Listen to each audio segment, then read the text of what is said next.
Welcome, welcome, welcome to Invisible Sunday. Yes, it's Invisible Sunday. No, I'm not Sabato Gigante.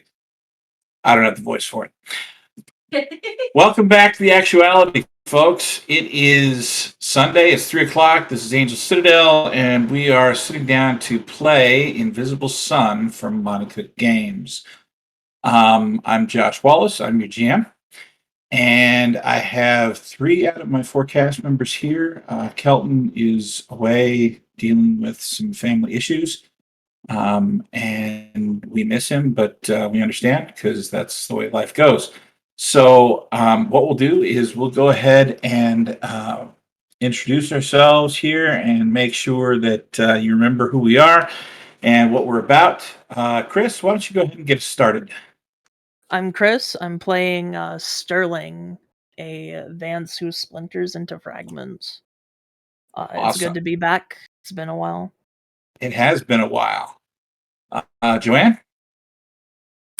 I am playing Claire, a bizarre, gallant goetic who listens to the whispers.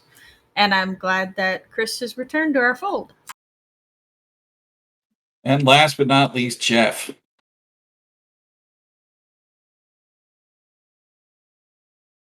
You muted, Jeff. Oh, embarrassing. Hey, y'all. My name's Jeff. I play Albion J. Finch, who is a bizarre maker, or bizarre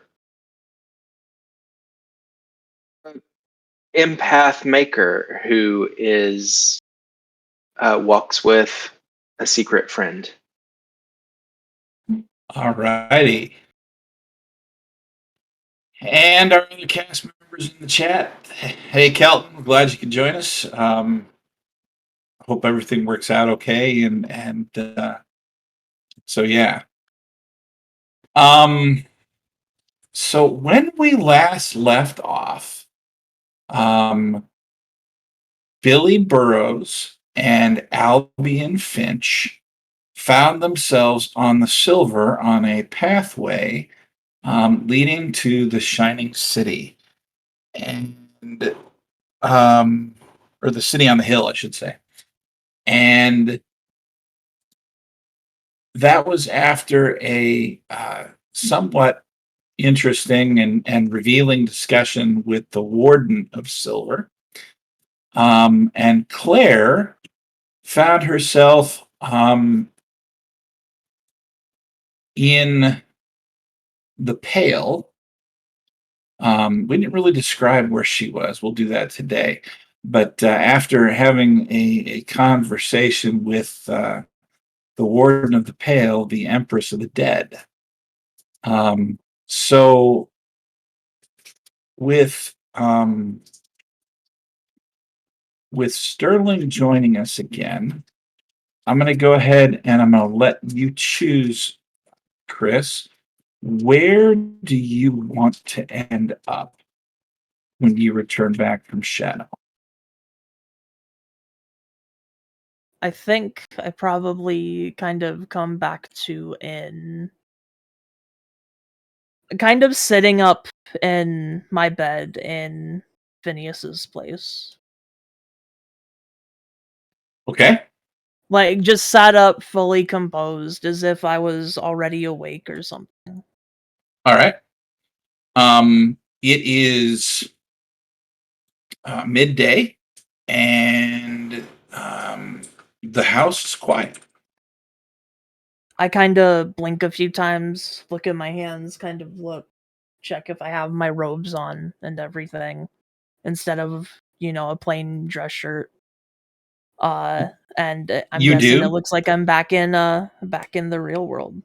You do, and you are, and the other way you know that is you're no longer up to your elbows in chalkboard dust from teaching math to uh, semi-willing, at least paying college students.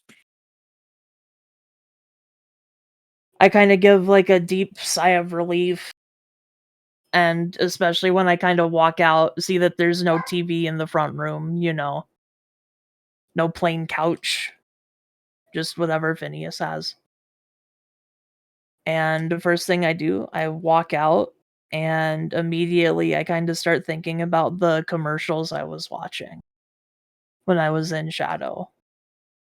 You know, because they ran like commercials for, you know, all sorts of things. You know how it is. Mhm. It's mostly commercials.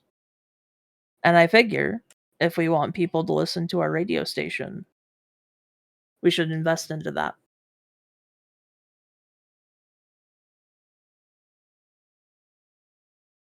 Okay. So, How do you want to go about doing that? probably not the Vancian library, but just sort of like a local, like, directory place or some sort of public information library, and see if I can find anything about, you know, people advertising their advertising services. Okay. You start hunting around, and within an hour and a half, you've got several advertising agencies that you could talk to. There are several libraries that you could go to that are not, um, main ones. Like not mentors or anything like that, but more eclectic, I guess. Um, in what they have that you can search if you want. What are you thinking? I think I'll talk to probably the first advertising agency I saw, because that one obviously worked. Okay.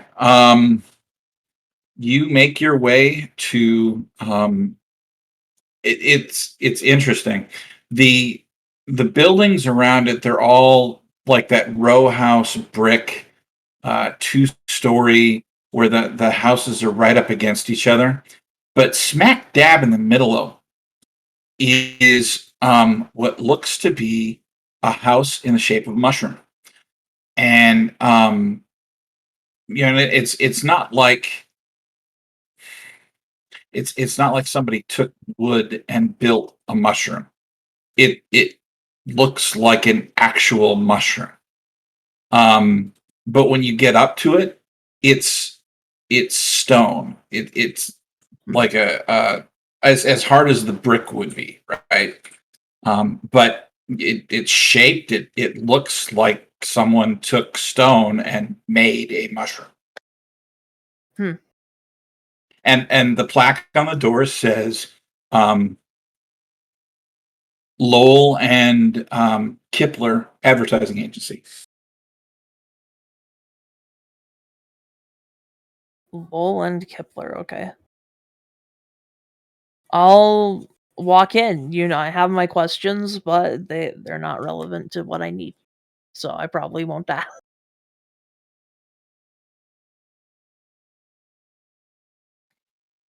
You walk in, and you see there's there's a single big room at the uh, at the base of this mushroom, right?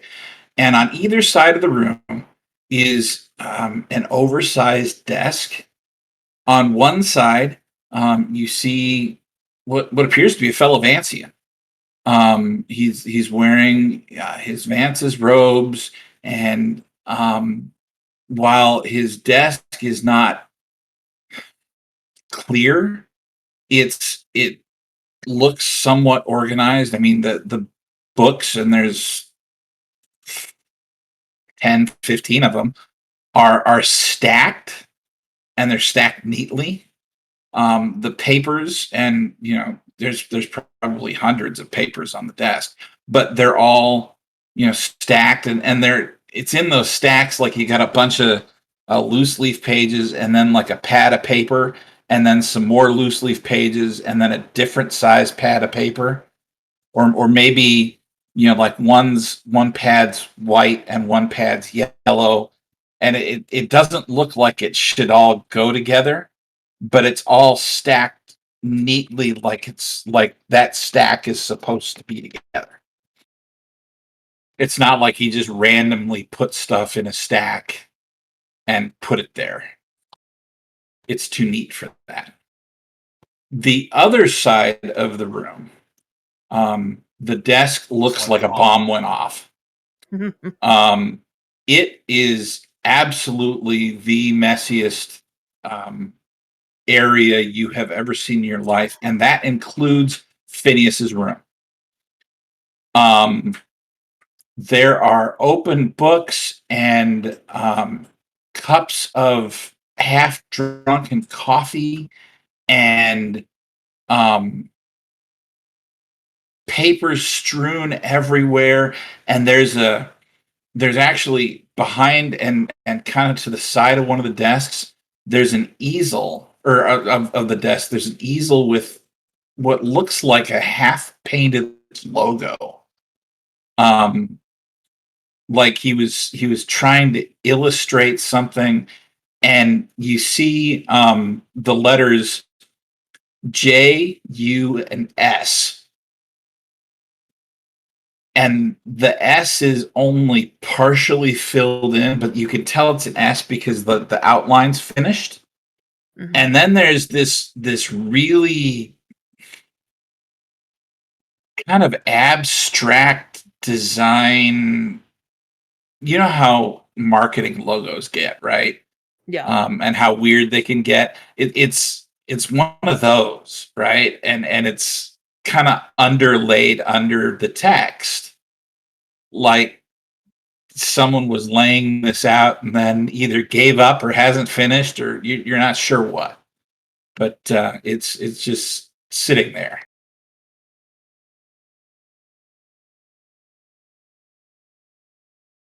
Okay. The individual at that desk is actually, he's wearing shorts and the brightest, loudest, button down Hawaiian print shirt you've ever seen in your life. It's like he It went looks like a back bomb to went off. it's like he went back to the shadow and beat up Ted Nugent and stole his shirt. All right.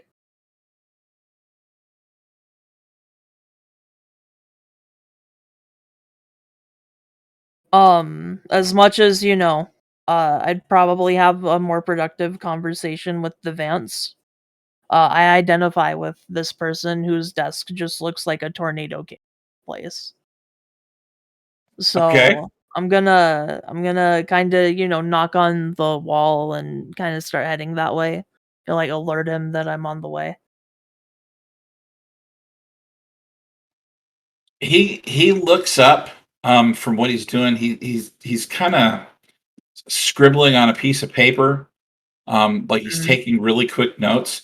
He looks up at you, and then he looks back down at the piece of paper, and it's almost like he's measuring time, Okay. because he's frantically writing, and he's frantically writing, and the moment that you get within about 3 feet of his desk, he stops, he sets the paper down, he looks up at you, like he had to squeeze out that last little bit of productivity or whatever Mhm. in the seconds that it took you to travel from the door to his desk. Is this a bad time? No, Are you of course taking new not, of course not, of customers? course not. Yeah, absolutely. Um, We're always taking new customers. that's great to hear. My associates and I were starting a radio station, and I was wondering if there was a way we could, get the word out. But yeah, just get the word out about it. Yeah, absolutely, absolutely. You can't pick a better agency to assist you. I mean, this is Lowell and Kipler. We're the best there is, and I'll he look he over to the launches other guy.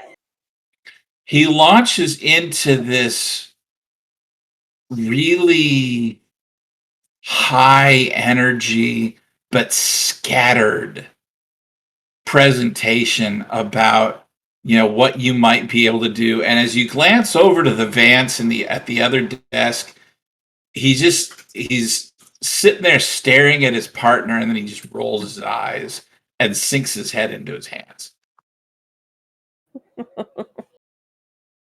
I'll pretend to take notes about what he's saying. Like I'll be writing just like filler text on my paper. All right.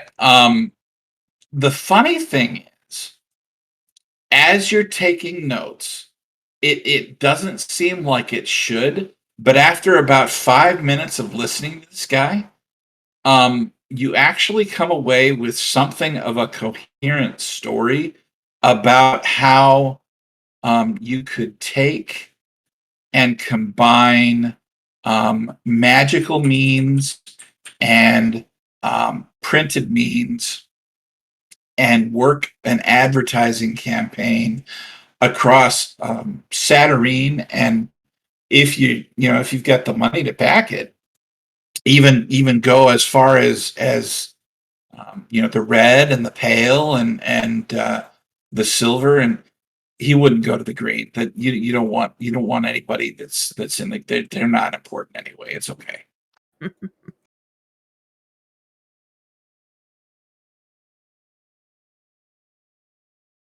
The only All people right. that care are fairies and ugh. We'd rather not. It sounds great. Like I'll kind of look back over what I've written. Kind of surprisingly. Um, I'll mention. I think our best clientele might start out in the Pale. That might be our best first outreach. Well, we do partner with lots of different other companies in the Pale. There's a printing agency in the Pale that you could maybe get some flyers out. Um, they they they've been working with us for the last oh oh 25 years maybe. Um, best there is, absolutely the best there is. It's run by this gal. Her name, what was her name again? I don't remember. Um, um, um, shoot. Um, and he just kind of hangs his head like he's really frustrated that he can't remember the name. And from across the room, the Vance goes, "It's Aurelia Silver, you idiot."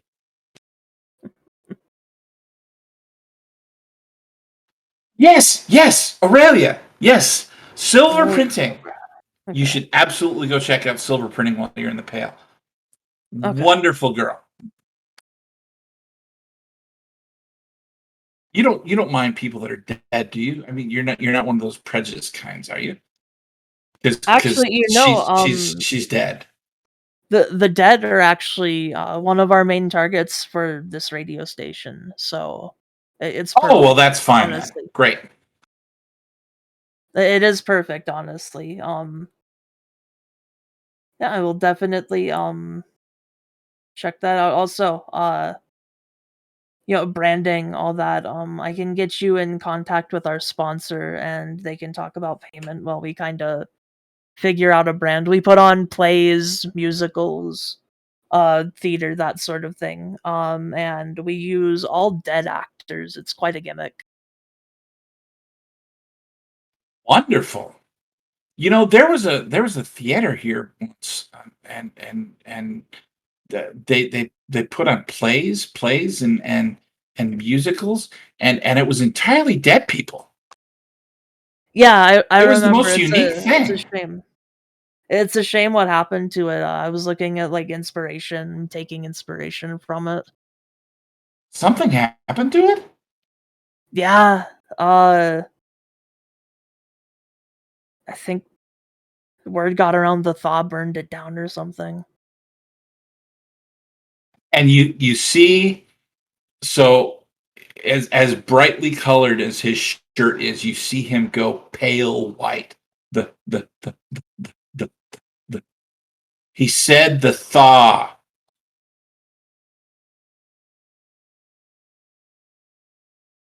You know, black and gold, masks, take people away, the thaw. And he turns and he points at his partner, right? Like, how can you say, why would you say that word? And the Vance just shrugs. It's just a word. If they have nothing better than to come get me, they need help.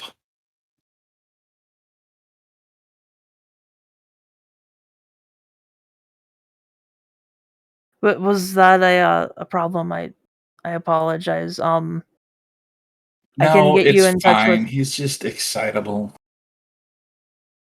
Okay, sure. Either way, I can get you in contact with our radio's sponsor. You can talk about him with payment and any maybe branding issues. Oh, yeah, sure. I'm thinking through as I say that if it would be a good idea to give them Kudash's information. Hey, if you want to sign Since he gives Kudash us up some for money. that, you go right ahead. He said he'd give us money. He did.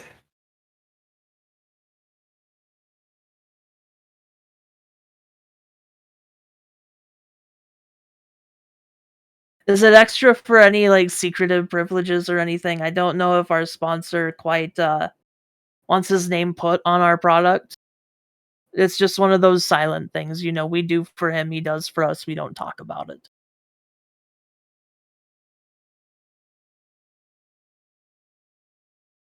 And Does it cost extra? so Kipler looks at you and he just got this confused, baffled look on his face. He just doesn't And want his name put on the product. the other guy's like, it's fine. We can take care of that. That's not a big deal.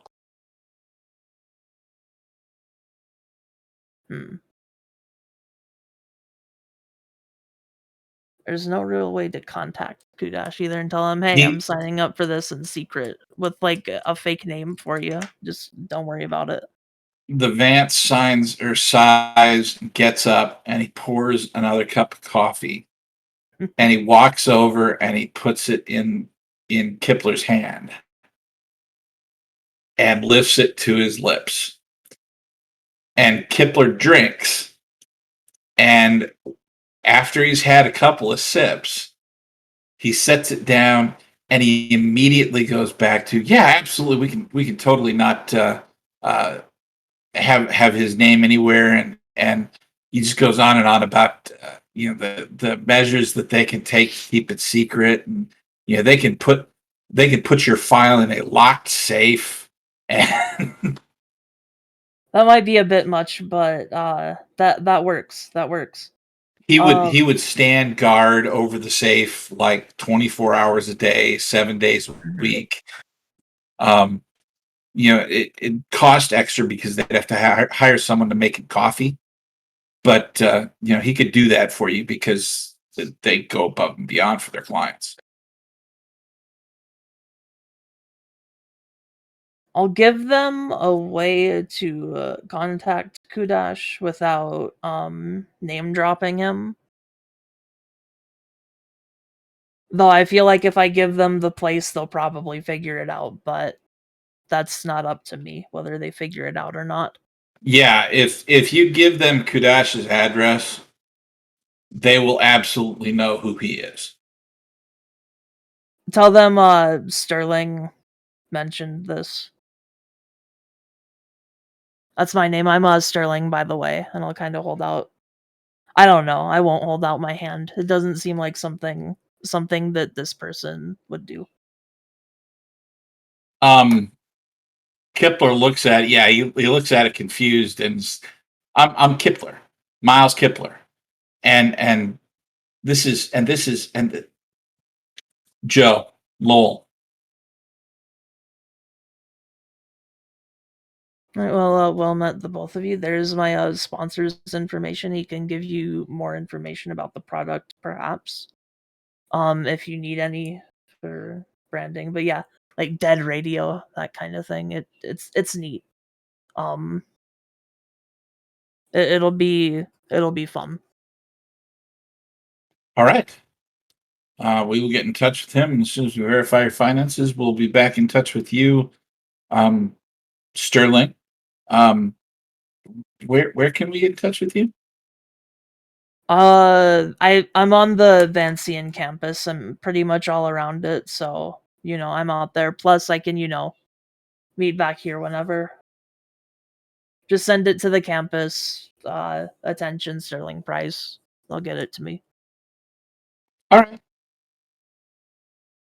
I make a trip over there once every week or so. It's fine. I can do that. All right, thank you. I appreciate it. Oh, and you said that printing press was in the Pale, right? Would it benefit me at all to go talk to whoever's there myself, or? Sure, especially if you're looking to target um, the Pale as an audience or as a demographic. She'd have some really valuable information for you. All right, thank you. Can I get the location of that? Yeah, he gives you an address in Catafalque, Okay. and yeah, just go see her.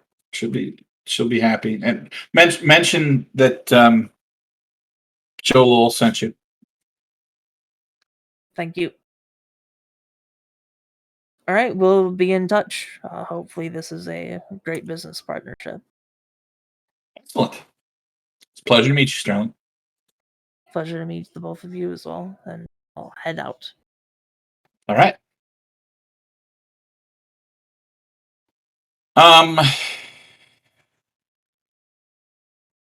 Albion. You at the end of last session found yourself on a path leading towards a shining city, the city on the hill. You figured based on just looks that you're about a half a day's walk from that city. So you notice that Billy is no longer with you.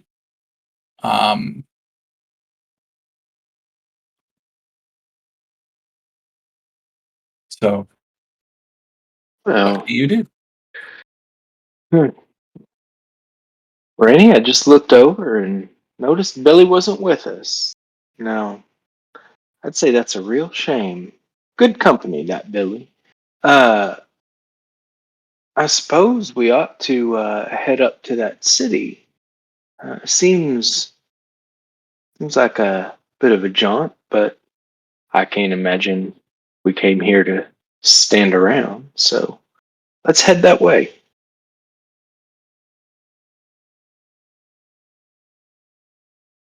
All right. You begin walking towards the city. The path is it's clear. It appears to be well traveled. It's about 10 feet, maybe 12 feet wide. It's packed down dirt, and on either side of it is freely growing grass and field flowers and things like that. You saw the butterflies before.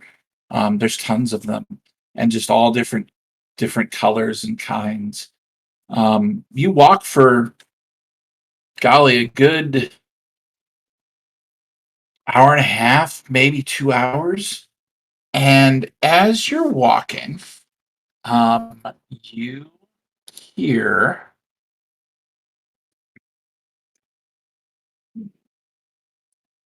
a very faint um, hissing sound. I'm not going to make you roll for that because it's not really there's no real breeze or anything like that that would make it so you couldn't hear it. Okay. Uh, well, uh, I will look for a stick to pick up to use to try to push away any snakes that I might encounter. And I ask uh, Rainy to check it out for me.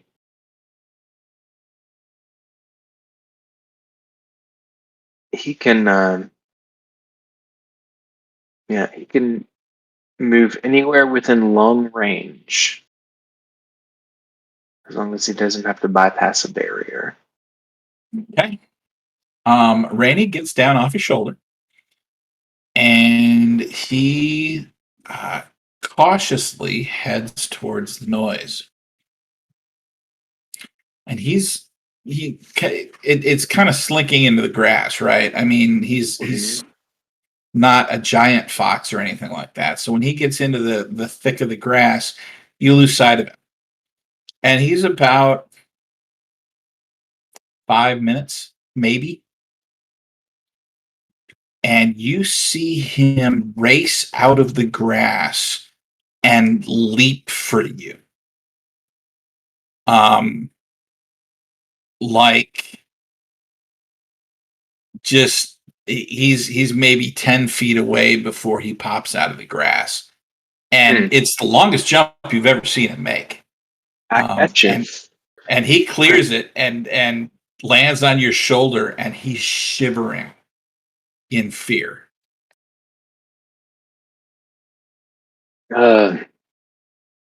What did you see, bud? In his yipping and yowling, you get the sense that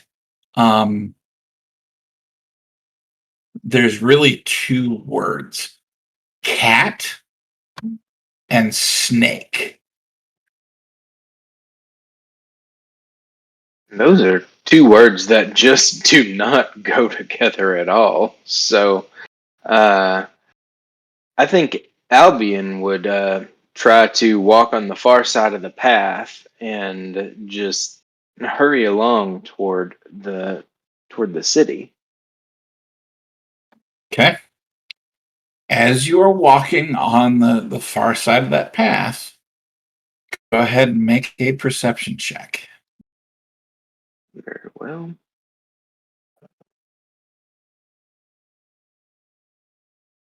Ooh.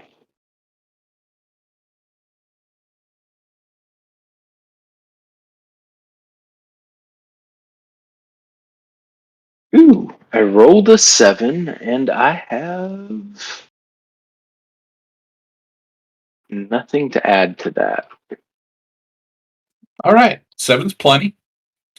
On the far side of the path, back in the thick of the grass, and what appears to be crouching down, you see a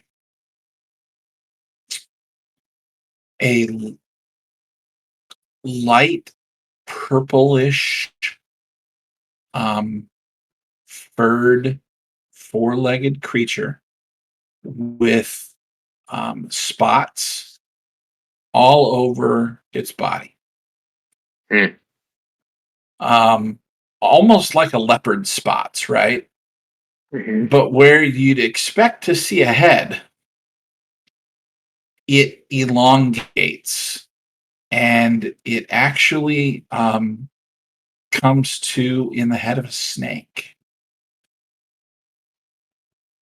This thing probably weighs 250. I don't like that.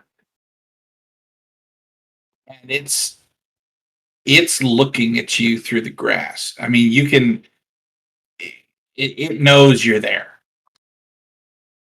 Uh, this is Albion, so this is not Jeff. This is Albion encountering this creature, and Albion, against Rainy's impulses, squats down and says, "Well, hi there, fella. How you doing today?"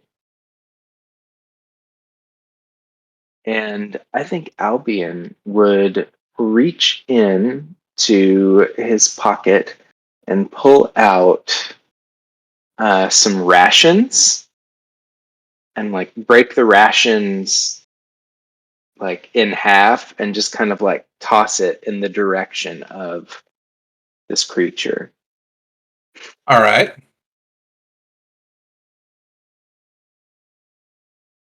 You begin talking to it, and it's still hissing.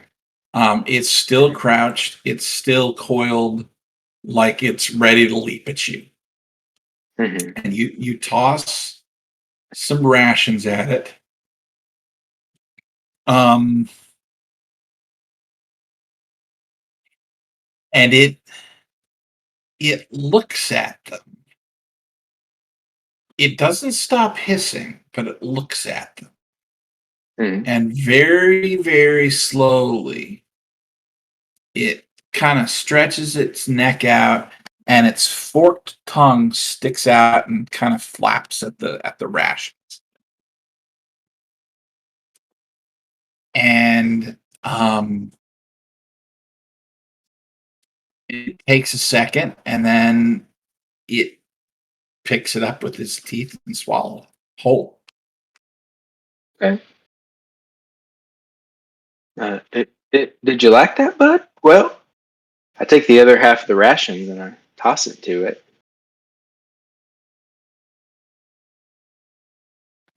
It slowly moves towards you and gets the other ration and swallows it too. Okay. Uh, Albion doesn't have a whole lot of rations to spare, so doesn't really try to do that, and then just says, "All right, well," and tips his hat and says, we're going to be moving on now.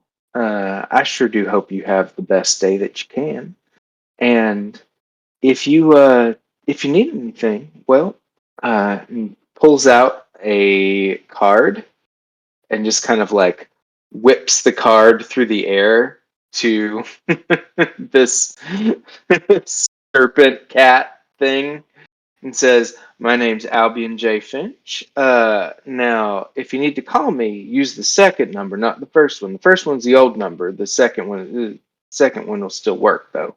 And I do hope you just have the best day."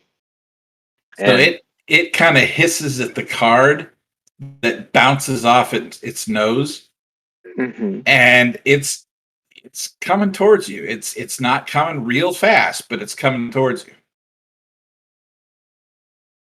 um, Albion takes a few steps and notices it's still coming and says, "Oh, now, Rainy, why on earth were you so afraid of this thing? Seems real friendly." And steps toward it and reaches into his bag and pulls out one more ration and like breaks it in half.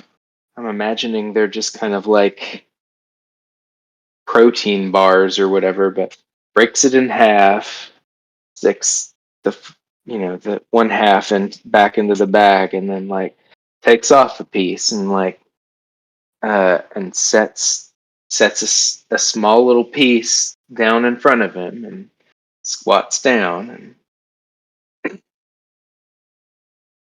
Okay. How close are you allowing this thing to get? I'm gonna say that uh, Albion is a man of peace and does not have any interest in combat, but also isn't a fool. So he sets it down. Probably like he'll probably toss it about 5 or 6 feet away from him. Okay. It moves closer and scoops it up in its mouth and Mhm. continues crawling towards you. Right. It's it, it's still hissing, and it's Mhm. still, I mean, you can see the muscles underneath this thing's skin flexing and getting ready to jump. Um, I mean, I'll be honest. Albion's a dead man if this thing attacks. So he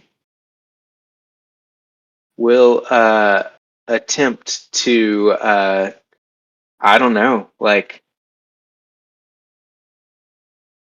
animal handling or whatever uh, is the best sort of response. Albion's going to try to make friends with this animal. That's the only solution he's got to this sort of a scenario. You have animal training. Do I? No. It's a narrative skill. Do you have it? I didn't know. No, the only animal he's made friends with so far is Rainy, but Rainy's a handful, so it's never really felt like he needed to exercise that skill.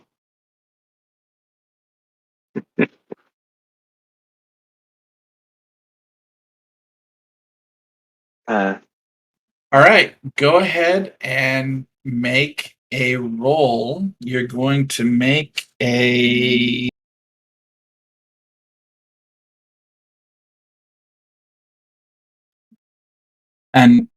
interaction roll. Yeah, I'm gonna.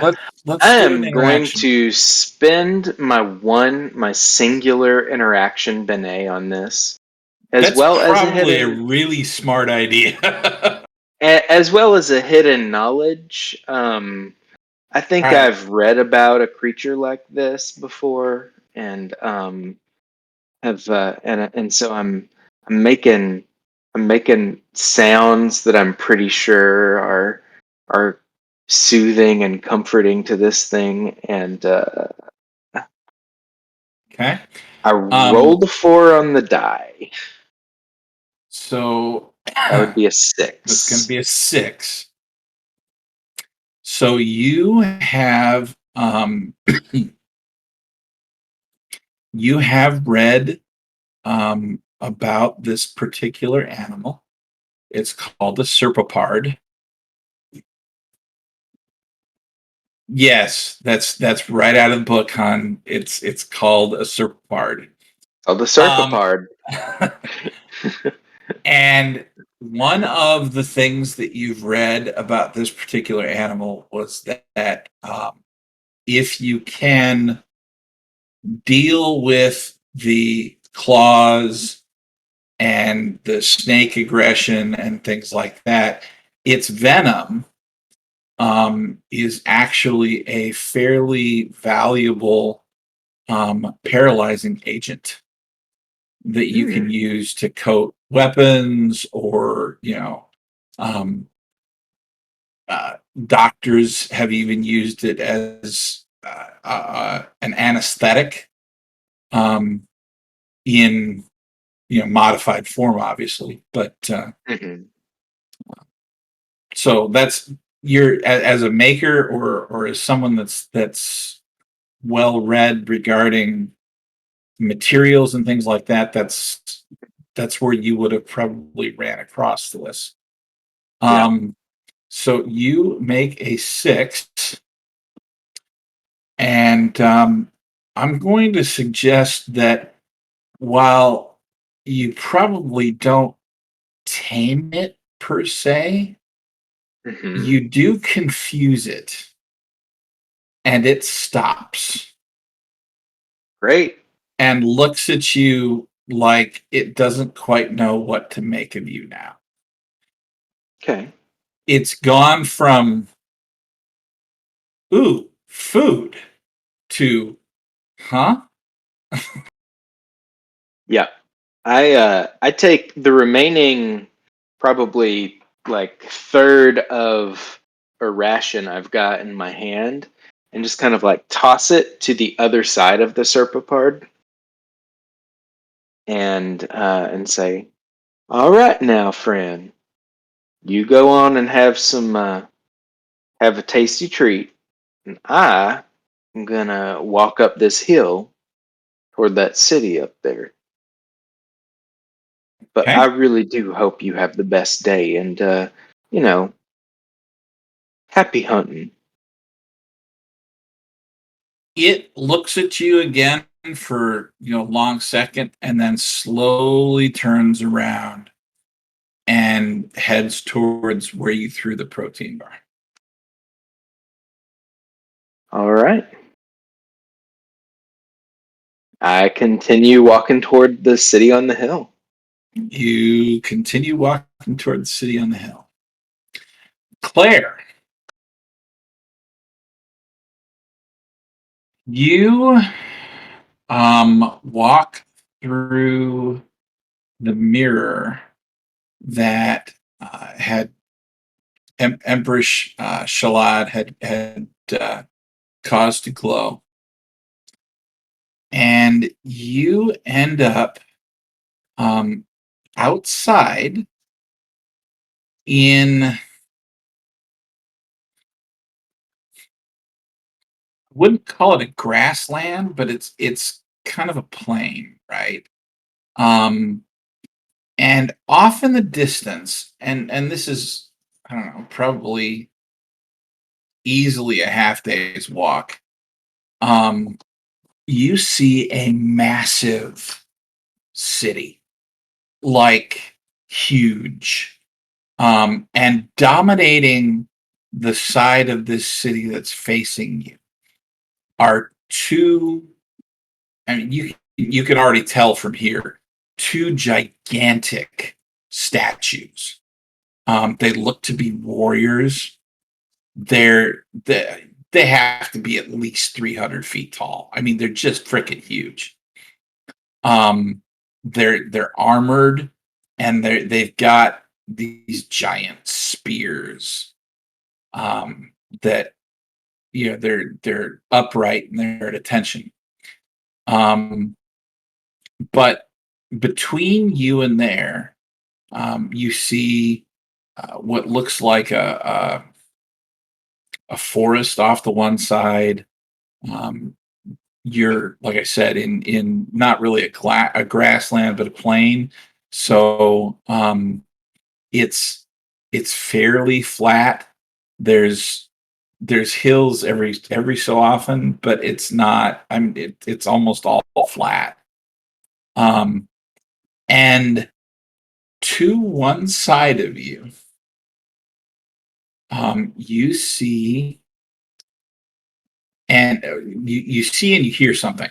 You see a large fire. Um, it's probably 10 feet tall. I mean, it's a good fire.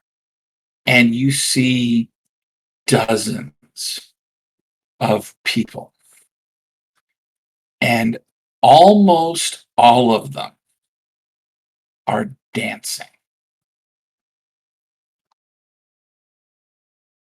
And this is maybe a 10-15 minute walk.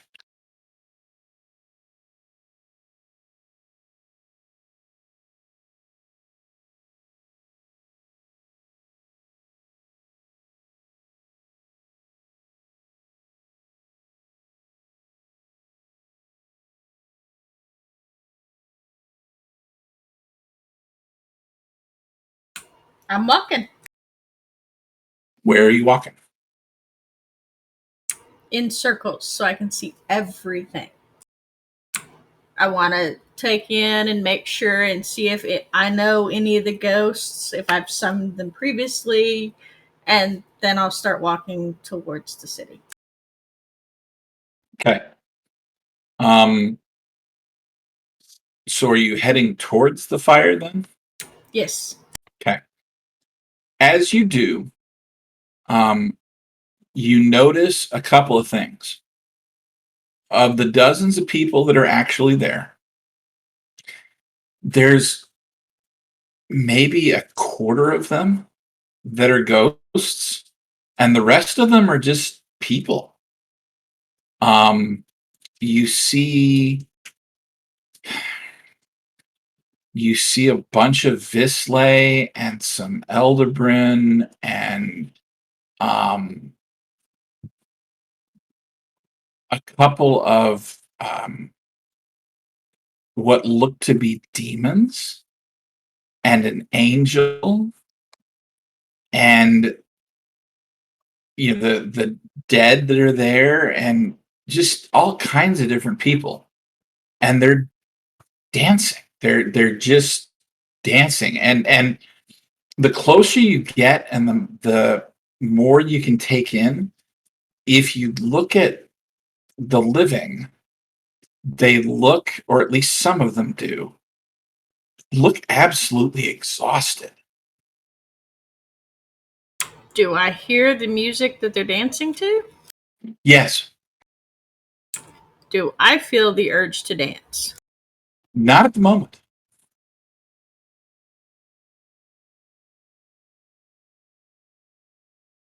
Can I see where it's coming from?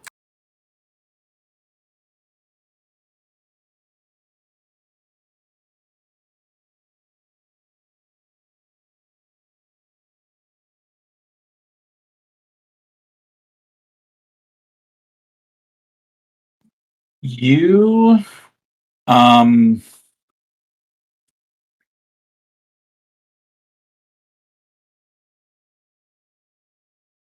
you can you see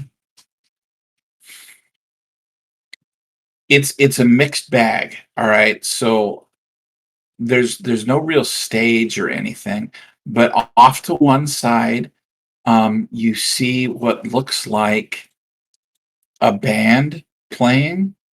um about half the band is dead, they're ghosts, and the other half is living.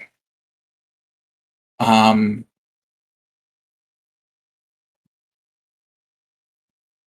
the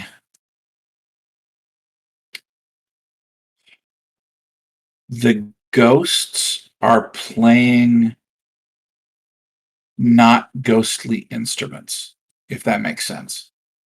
They're playing real instruments.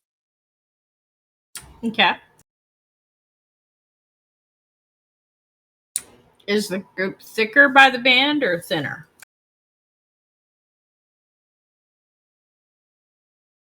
Like, is there a these guys are dancing a lot, and then these guys are dancing a little less, and then these guys are dancing a little less, and like a circumference going away from the band? It doesn't appear that way. Yes, the group is thicker near the band, but it doesn't seem to matter the distance of the of how far away you are.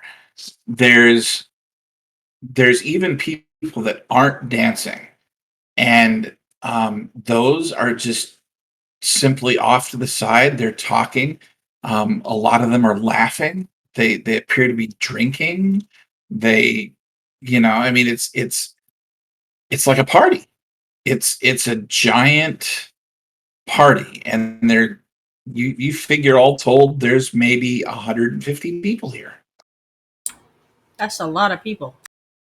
I'm going to approach one of the ones that look like they're super exhausted and ask them why they don't stop dancing and take a breather.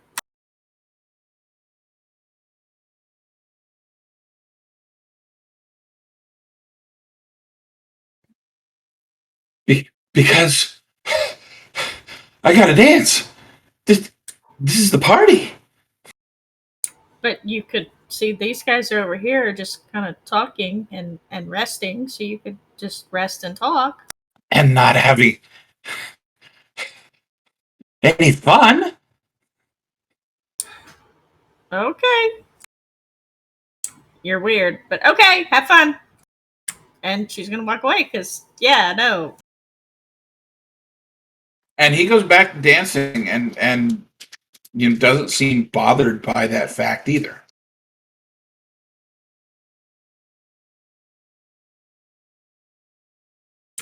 Does the band have any identifying characteristics like band t-shirts or a band name or anything?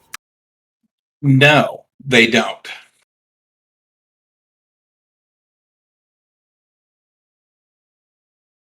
I will approach and stand a few feet away from the thing and watch them. Okay. You do that, and they may not be the best band that you've ever heard, but they're good.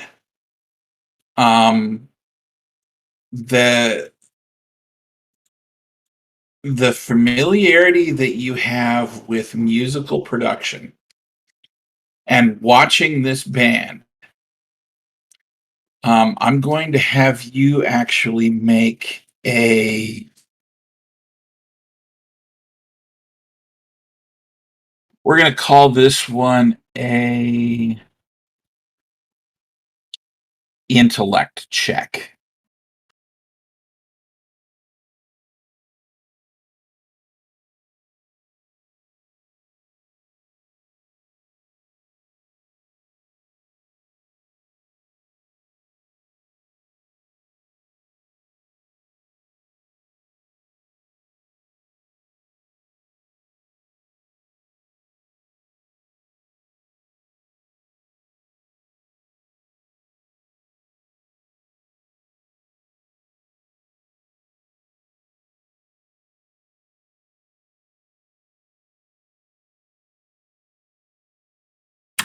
I have a 6.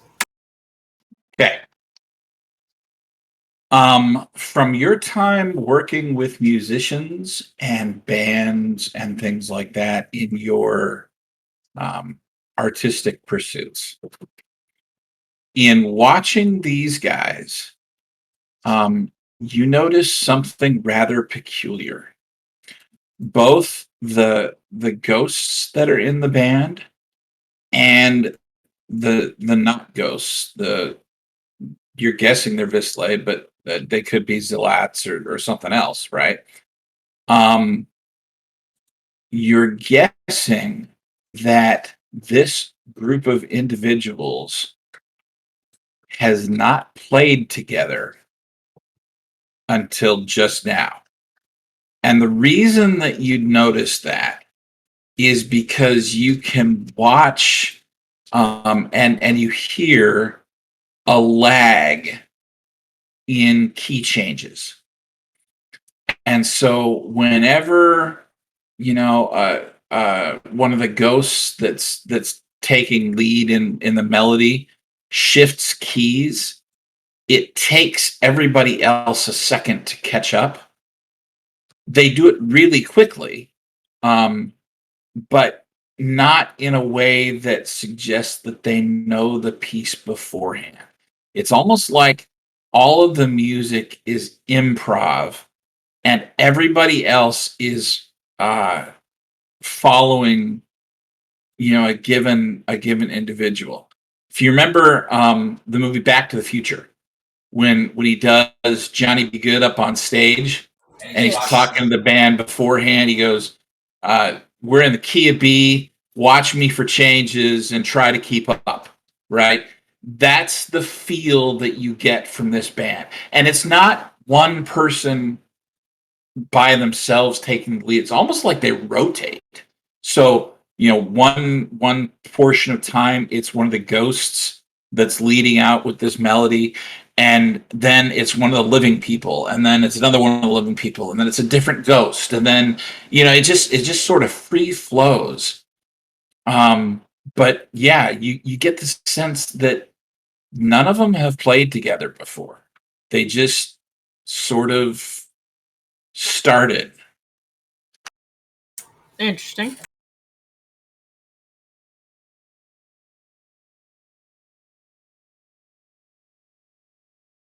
You're watching this for about 10 or 15 minutes. And as you watch it, something really weird happens. One of the ghosts, and he's playing a bass cello, slowly fades out of view along with his cello. And about 3 feet to his side, another ghost appears with a bass guitar Interesting. and starts playing. Music seems to match, but there's still that lag. Can I get a sense as to where that other ghost went?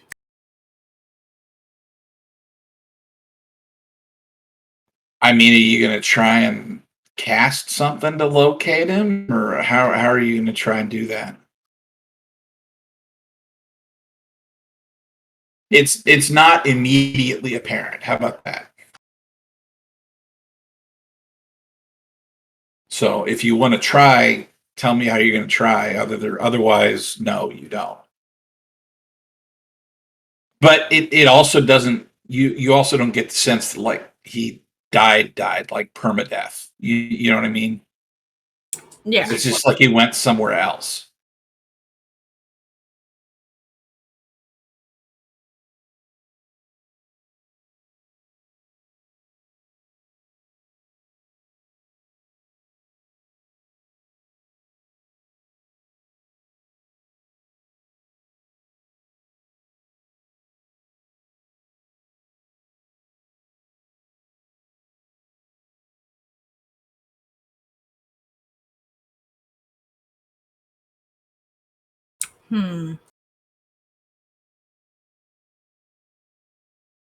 Yeah, I don't really think I have anything except for my familiarity with ghosts that would let me figure it out. So,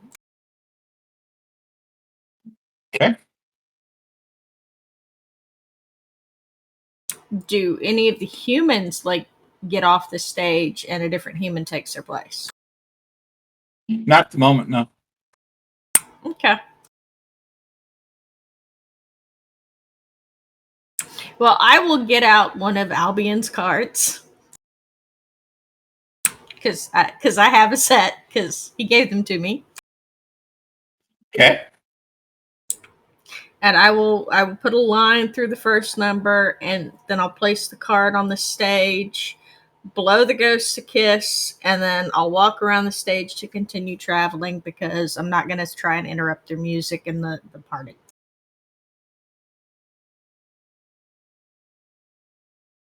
Okay. As you um Claire should as probably get business cards. probably as you walk around the stage, and kind of move past the thick of the crowd, you notice something that um you didn't notice before.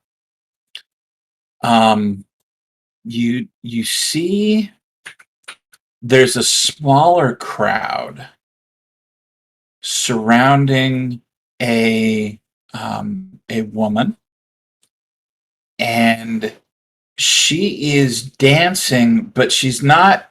It's not the same kind of. I don't know that frantic's quite the right word, but energetic. Okay, dancing that the rest of the crowd was doing. Her dance, while it's to the same music, is very much more flowing, almost like a ballet. Okay. She is actually nude. And covered in what looks to be paint. And it's not like someone dumped a bucket of paint on her or something. It's different patches of her skin have different colors of paint, and it's all over. Okay. And so as she's dancing this ballet, you watch as almost like paint fumes, paint gas, paint streams lift up off of her body and swirl in the air around each other. And the dance causes them to interact in really, really unique and almost artistic ways. And the crowd around her is not really looking at her. They're looking above her in the air where this interplay of color is happening. And somehow, as you're standing there, you can see how the music and the colors relate to each other, I guess would be a good way to say it. And even though you know that the music's all improv and is changing periodically, it doesn't seem to matter. Like her art, the whatever she's doing changes with it, and it's seamless. Okay. I will take note of it, and then I will keep walking. Okay. Because while it's pretty, it's not going to help with the radio station. No visual. Fair enough. Unless we've figured out how to create TVs, and then that'd be a different discussion. What I will do is I will have you make a perception check here.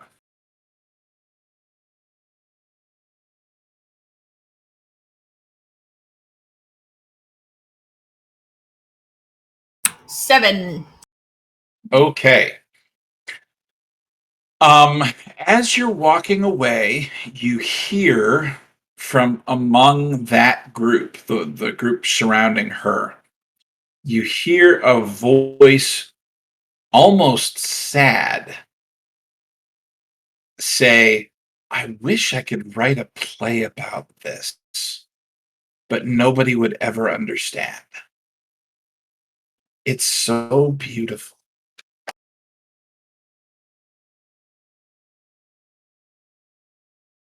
Okay.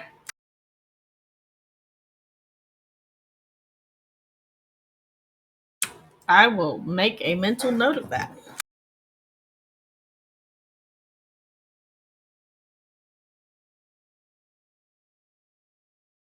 No, I'm not going to try and find out who was talking, because that way lies trouble. And I'm all by myself, and I'm skishy. Okay. Actually, I will look to see if I can identify the speaker, but I'm not going to approach them. Okay.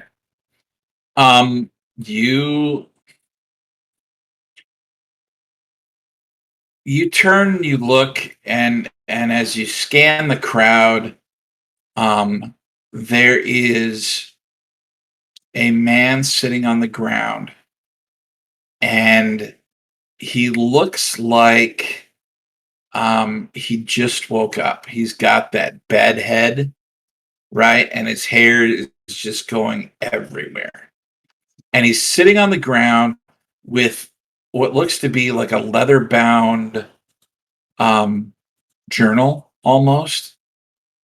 And from where you are looking down at him, you can see he's written something and then scratched it out, and then written something else and then scratched it out. and the scratch outs are either, some of them are just a single line through, and some of them are, I'm going to scribble this way, and some of them are I'm going to scribble the other way. So you can tell it's like several attempts of something, and you're guessing he's the one that said it. Is he alive or dead? He appears to be alive. He's got a body. Okay. All right, I'm gonna keep going. Okay. You're headed towards Catafalque? Yes. Okay.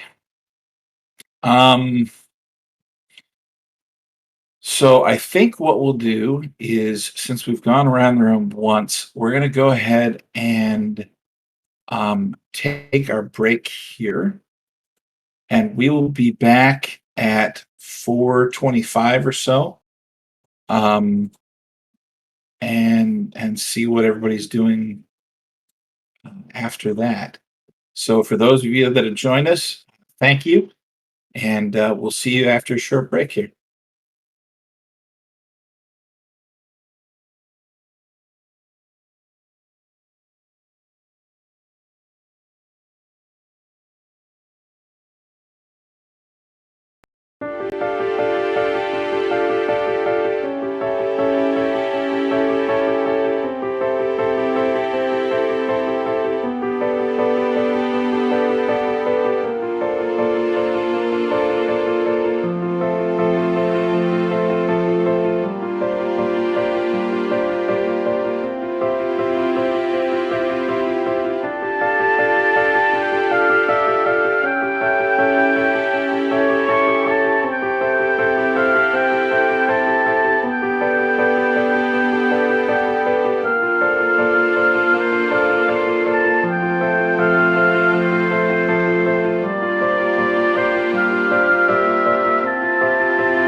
Welcome back, friends, vislaes, to the actuality. This is the Soul's Direction. I am Josh Wallace, your GM, and we are back on the Silver Sun, the Pale Sun, and the Indigo Sun with our cast, who has decided to split the party. And it's not quite as bad as when you play D&D, but you never know what's going to happen. You might run into a snake leopard or something. Not that I'd ever do something like that, but you never know. So, back with Sterling. Sterling, you are you have gone to the mushroom and the agency of Lowell and Kipler, and they have you have secured their services for advertising your radio production that you guys are trying to put on. And they mentioned that you might check out the Pale as well. What do you do? About what time is it? Roughly. We'll call it 2 o'clock in the afternoon. Okay, enough daylight to burn.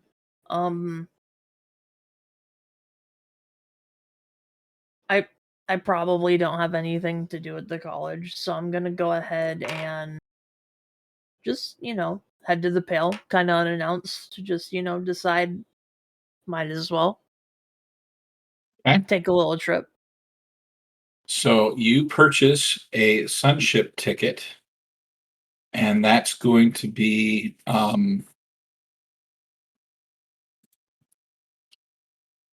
5 crystal orbs. Alright, I can handle that pretty easy. And after waiting the requisite amount of time, you hop on a Sunship. So we've talked a little bit about those last time. They are a somewhat of a combination of a gigantic whale and the business portion of a galleon or perhaps a zeppelin strapped to its back. And all of them have difficulty seeing, and so they all wear glasses. This one actually is wearing a lavender and pink framed set of glasses. And you board the ship, and so it's going to take you to the Pale. It's going to stop off at the Gray on the way, and it dislodges you at an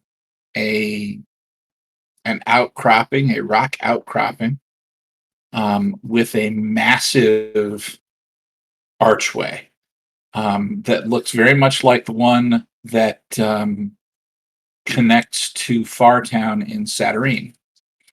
It's about 100 feet tall and 50 or 60 wide, and it's almost pure light.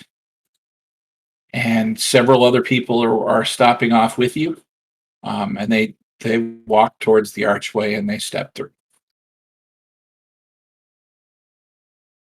I'll go ahead, kind of clench my fists, like getting like a little nervous as I walk towards it, since I've never gone to a different sun before, at least that I can remember. So I just kind of slowly head toward the arch, step in. Okay. You step in, and it is a massive reception hall, audience chamber. Okay, long pillars all the way down, and lining the walls on both sides are mirrors. Lots and lots of mirrors. At the end of this hall, at the end of a very long, ornate-looking red carpet, is a throne where someone appears to be sitting. They're dressed all in white, but they're far enough away that you can't quite make out features, things like that. Okay. So Is there like a line forming anywhere, or there is nobody else in this room but you and them. I'll stop and take a moment to look in the mirror just to see if I see anything different. Okay.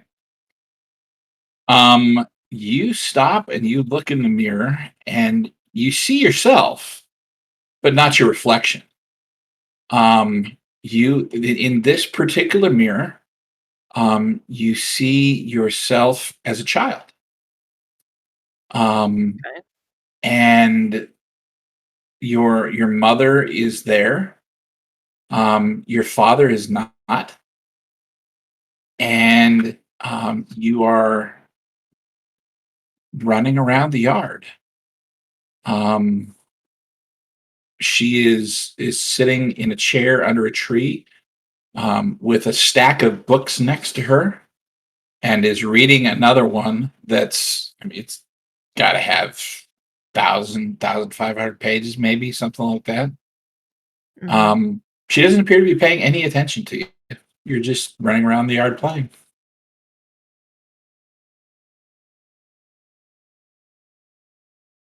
I'll look at it for a bit, then kind of snap out of it and walk toward the I suppose the throne. It doesn't look like there's any other way to go besides there or out, so Do you look at any of the other mirrors? sure, you said there were a couple. The I'll look entire into another one. the entire sides of both walls of this hall are lined with mirrors. I'll walk down a good bit before I look into another mirror. Okay. Um, this one seems to be you, but older you. Your beard is white. You've got what looks to be the marks of a fourth degree advance. And you are assisting somebody that you've never seen before, it looks like, with research at the library.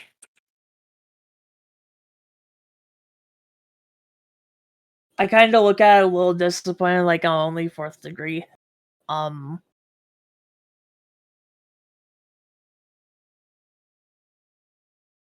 and I'll start kind of walking again. I don't look too deep into that one after I see that I'm only fourth degree. It sort of loses my interest. Um, as I walk further up the hallway, my hand and kind of it travels up my arm. It starts to splinter off more and more, and everything starts turning a dark blue as it like fragments.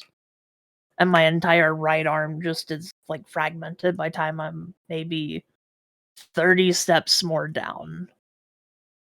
Do you look at any of the other mirrors? Sure. Okay. I'll kind of keep looking to see if I ever advance further. You don't see any more where you're in, a position where you'd see whether you advanced or not. But one does strike your interest, and it causes you to stop. Um, you are standing outside of a structure that you've only heard of. You've never actually been to it. And it's called the Museum of You. And as you stand outside this museum's door,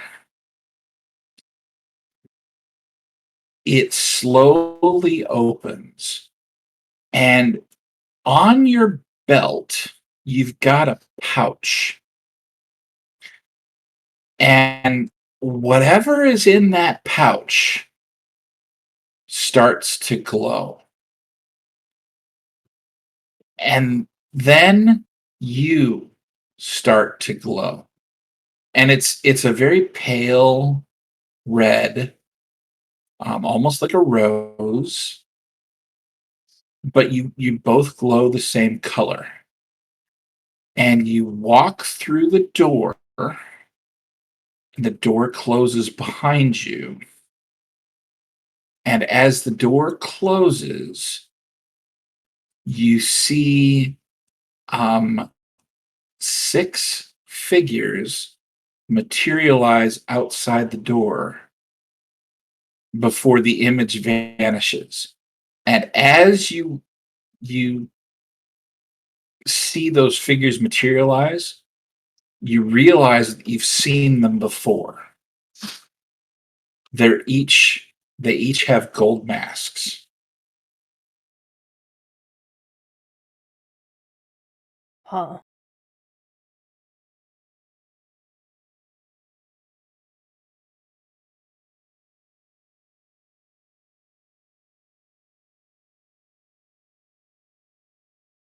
Cool. Do they remind me of a certain faction we're not a fan of? In fact, they do. All right. Interesting that they're following me in almost.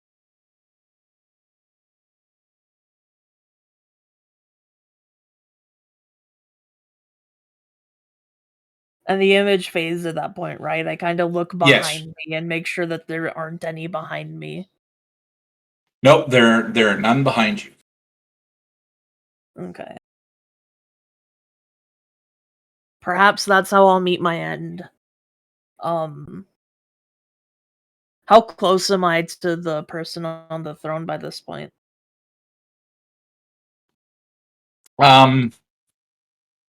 Maybe 150 feet, maybe. So there's a lot more mirrors to go. Yeah, I mean, you can.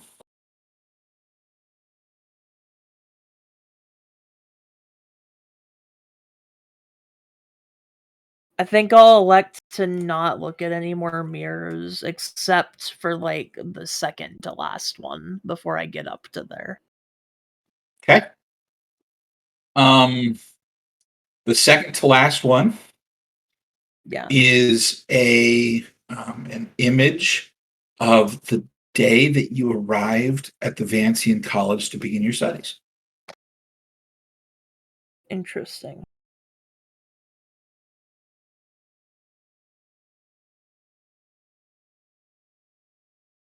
Very interesting. I probably don't even remember it. So I'd watch and just kind of see what happens.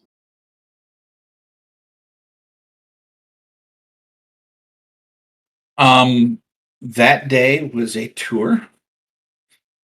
And as you found yourself being led around campus, it just so happens that um, that was the day that you ran into Phineas again. He was on the Vancian campus. He was walking by and he wasn't paying any attention to what he was doing. And so the group of 6 or 7 of you that were taking a tour around campus and being oriented or led around, he bowled through all of you, and everyone went down in a heap. And he apologized and got up and then walked off, paying absolutely as much attention as he had been.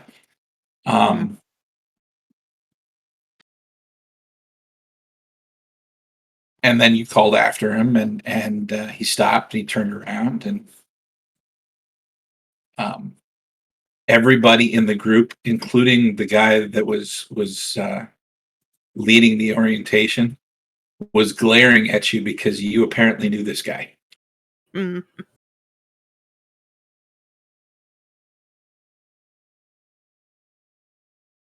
Sounds about right.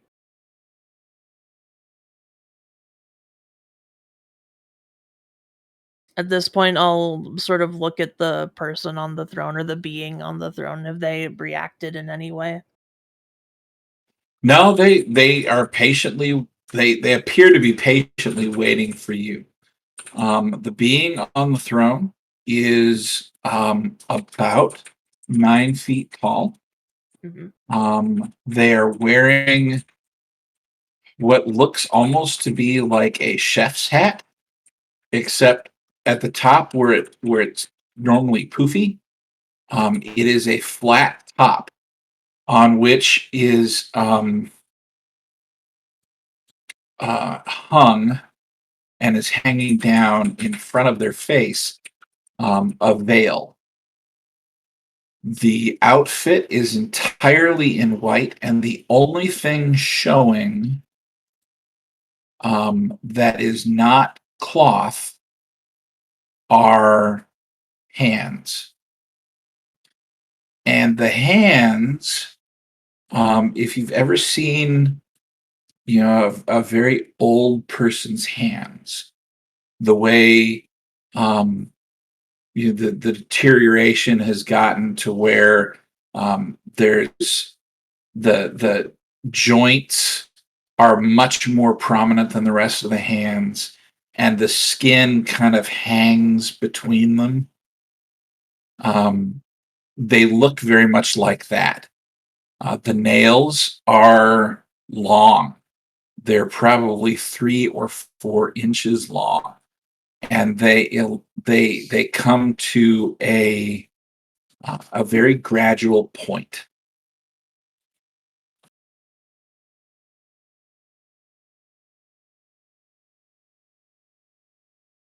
Okay. I'll kind of look more probably toward like the top of the veil. And by this point, like half of my face is splintered and dark blue, and it's just kind of reaching across my face.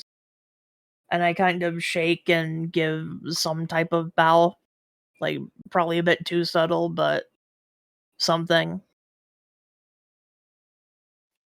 In your mind, you hear a female voice, um, not unlike your mother's, um, but definitely different, right? Um, what business have you among the dead?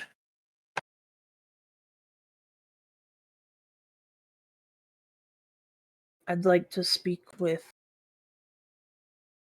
Aurelius about business.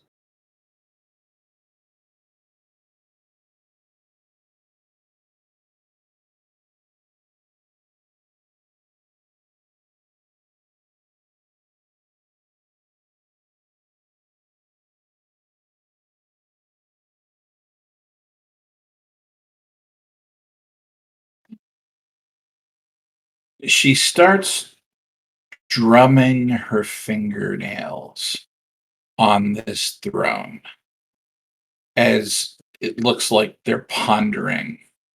Um, the throne itself is marble, but it's the strangest marble you've ever seen. You know how marble is the black and white marble is often black, white, and gray, and Mm. it's all of those colors all the time, all over. This throne is almost all white, but periodically there's bits of gray and black in the throne as well. But it's like someone picked all the white pieces out of the granite and put them all together except for a handful of gray and a handful of black and made a throne out of it.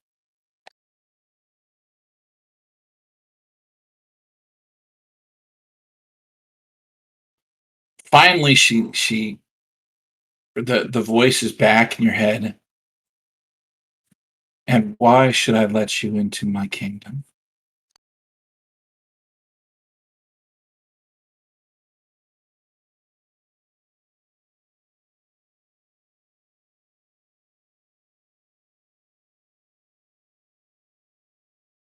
He kind of stutters a bit, picks up his notebook, flips through it. I'd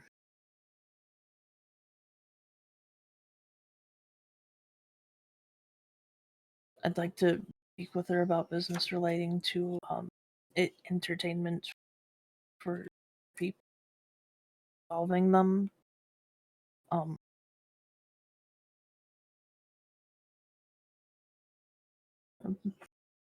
Just amusing little things, I suppose.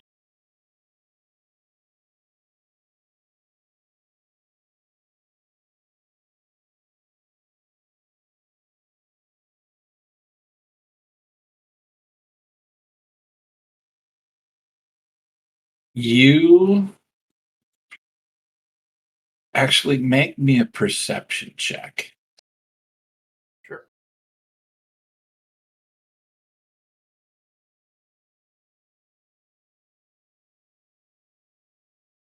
I'll go ahead and use a bending for that.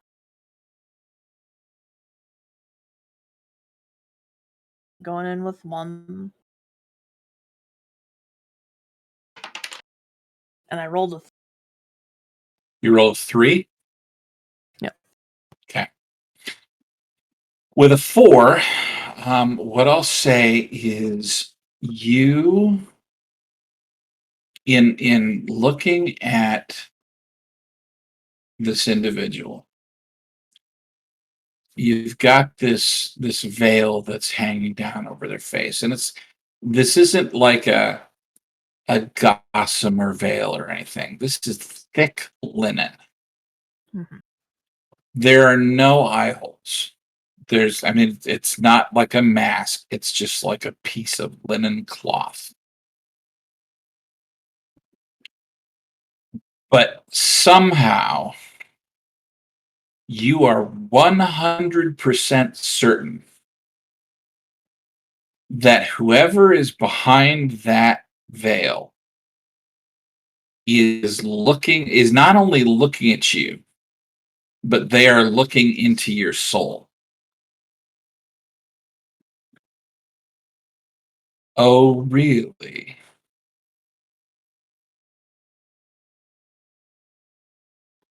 Is that why? You get the sense that she doesn't believe you.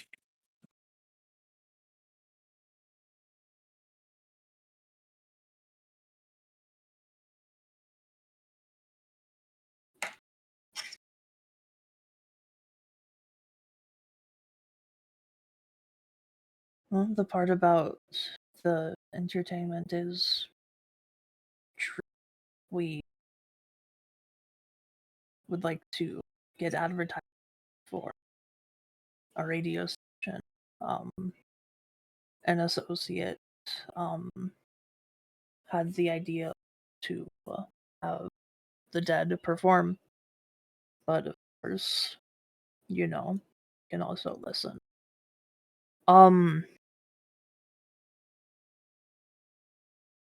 We intend to spread old stories that have been hidden by some foul actors in the Indigo. That's the correct sun, right? That's the one Saturn's under. Yep.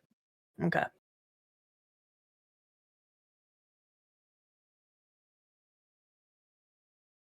She goes back to drumming her fingernails on the throne for several moments.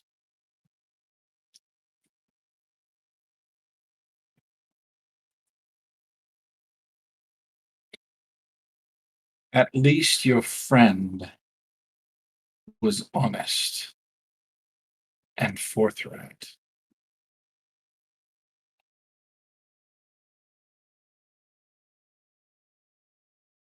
What am I to do with you? Shall I let you see her? She's here, Your Claire.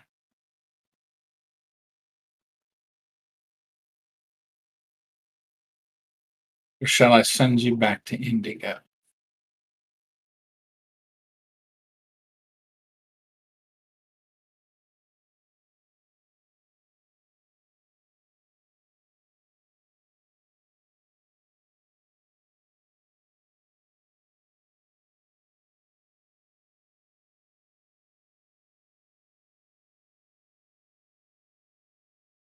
because I have not heard anything that would make me allow you into my kingdom yet.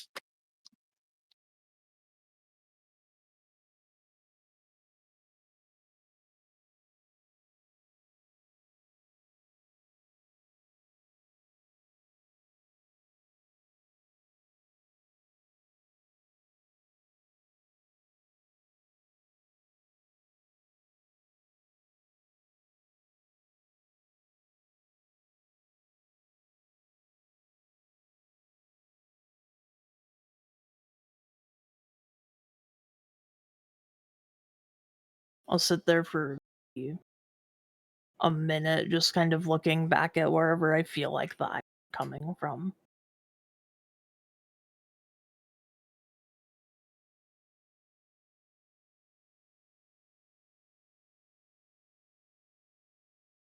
We wish to depose the Thaw. I have nothing else to say. Subject.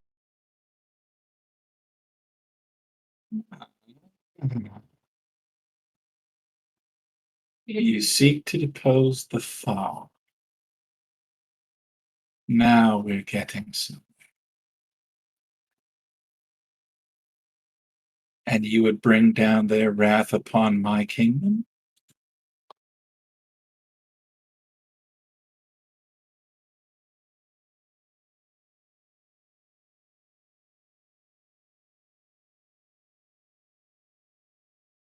As far as I'm aware, no, not with that intent.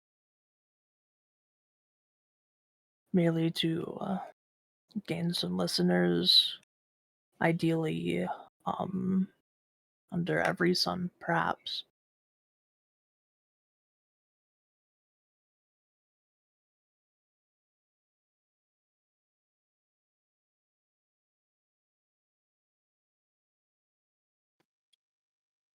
Apparently you can learn forthrightness, even if it's not natural.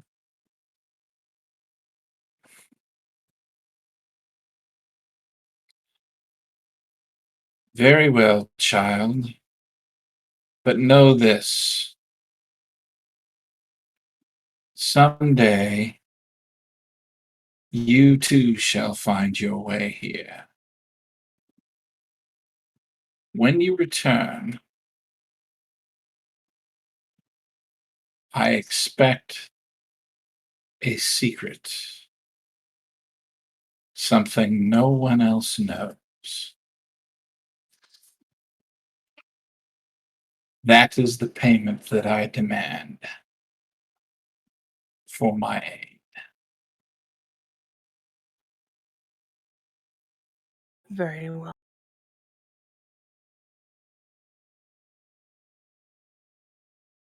Thank you. Off to the side, you see one of the mirrors begin to glow and turn to just light. And you get the sense that it's very much the way the archway was, a door.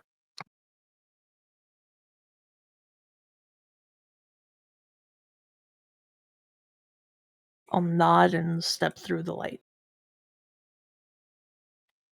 You find yourself in a plain, not grassy, but very, very flat. And off in the distance is a massive city that you assume to be Catafalque, mostly because you've heard and now see, or heard of and now see the massive guardian statues out front. Legend has it that they were originally placed there with the aid of certain Vancian mages working in concert with makers, both alive and dead, to create that defense for the city of the dead. So they're well over 300 feet tall. bone, stone, and gold structures. The statues appear to be armored. They've got a massive spear that they're holding upright. And even as far away, you're maybe a half a day's walk away from the city proper, but even that far, you can see these things, and they're just freaking huge. Off to one side, probably a half an hour, maybe 45-minute walk. You see some people off in the distance. Can't really make any of them out because they're so far away. But you hear the very soft strains of music coming from that direction.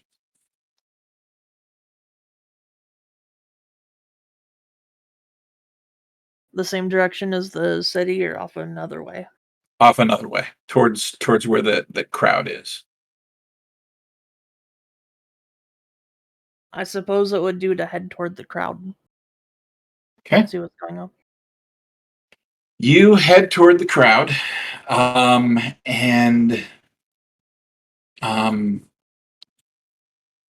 there is when you arrive, there is a band that appears to be a mixed bag of ghosts and human playing, and there's probably 150 people all told there. A good portion of them are dancing to the music around a fairly large fire.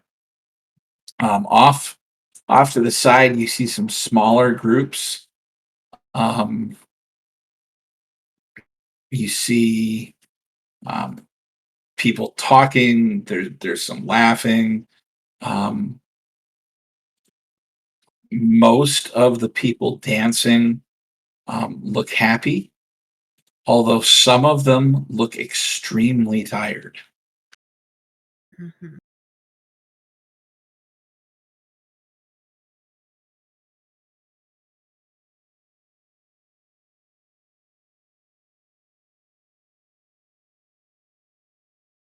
I'll just sort of stand there, listen to the music, see if anything happens or if anybody I know by.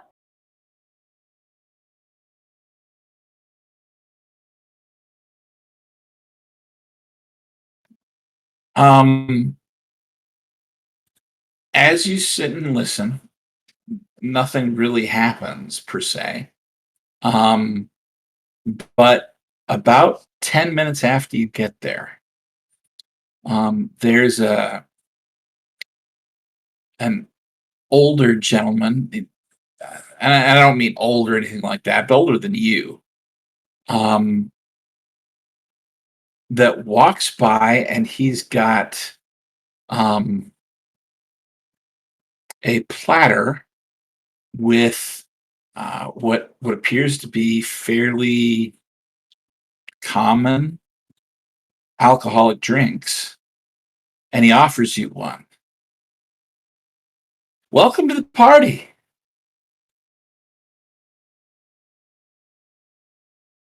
It looks like a great little function we have over here.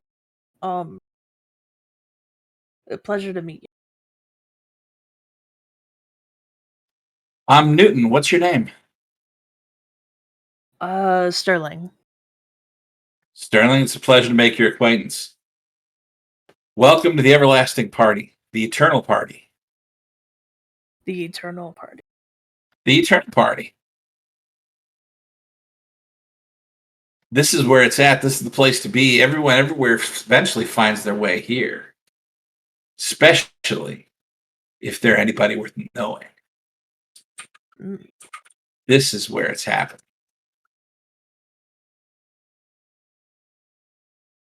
Have I heard anything about this anywhere else? Or no? You can make a roll for that. I will allow you to spend a hidden knowledge on that as well if you choose.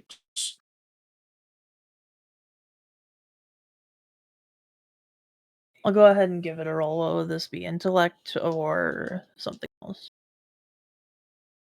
This is going to be intellect. Okay. I can throw a Bene down for that too. I've got plenty. 1. Probably not then. Okay.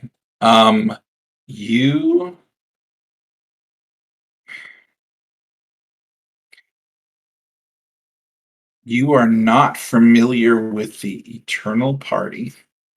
However, you have heard that there is a place somewhere in the Pale that is great to go to for a party. Well, I've definitely heard glowing reviews of the party. You really do know how to host something special. He grins and kind of gives a little bit of a bow, not too much because got a plate full of drinks. But thank you. Is there anything I can get for you? No, if I may, and I kind of point at the plate. Oh, of course. He holds it out. I will have something off the plate, or Okay. I will take one of the drinks. They're all tasty, but they're all cheap. I mean, it's very much very common alcohol. Okay. Fine by me. I mean, young college student, college adjacent, It's like the Bud Light of alcohol, Yeah. If you're gonna host a college party, you go get a keg of Bud Light, right? Or Bud. Yeah. Okay.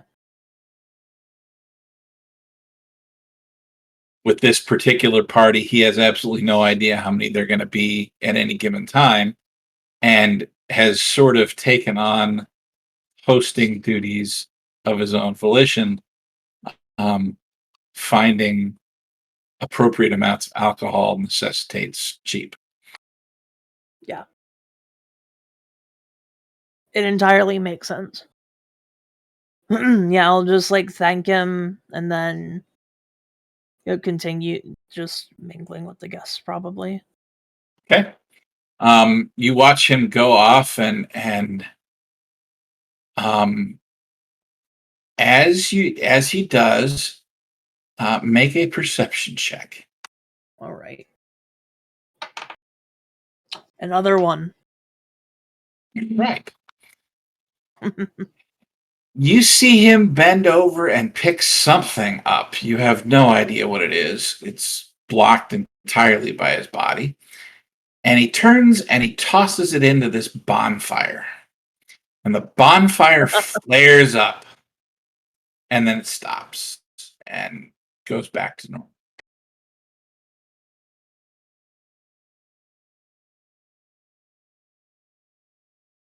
All right. I'll grab something minor out of my pocket, just a scrap of something or a pencil, and just toss it into. Seems like the thing to do. It seems stylish, I suppose. Yeah, nothing happens.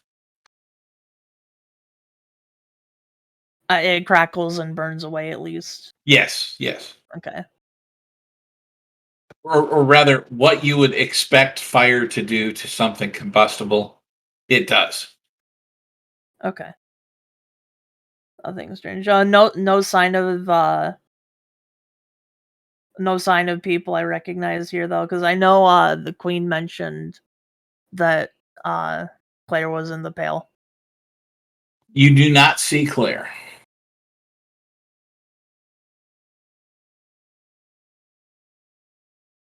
I'll go ahead and after, a good brief little farewell to the host, I will head toward the city. Okay. You head towards Catafalque, and when you arrive there, we're going to shift to Claire here. Claire, when you went to Catafalque, what were you planning on doing when you got there?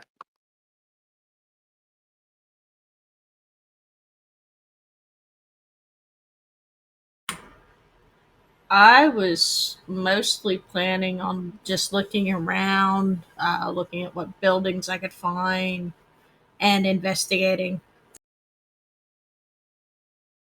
Okay. Um, you get there and you find yourself captivated by um, all of uh, the external city wall and the detail and the architecture. You know, when you think about castles and the way they were built, you've got either formed stone or even just rough hewn stone that's fit with mortar and things like that, but it's very much functional. um Catafalque, on the other hand, is it's all stone and bone, but it is absolutely breathtakingly ornate. There is, if you walk up to the wall and you look at it, around and through various different rock formations and portions of arches and things like that, there is incredible scroll work that somebody spent what's probably thousands of years on. I mean, it's or the aid of magic, right? Which is the more likely option, but it's absolutely intricate. It's like somebody was trying to make even the walls, the defensive walls of this city, a work of art, and they succeeded in incredible measure. Outside the city, there is a small um, building, and outside of it, it's a stone and bone, and I use that over and over again. They often um, they seem to be into using both materials to build with, and it's almost like symbolic, right? Strength and life, or strength and self, or something like that. There's a sign outside this building that says Death Member Orphanage. And outside the building, you see probably 20, maybe 25 ghost children running around and playing.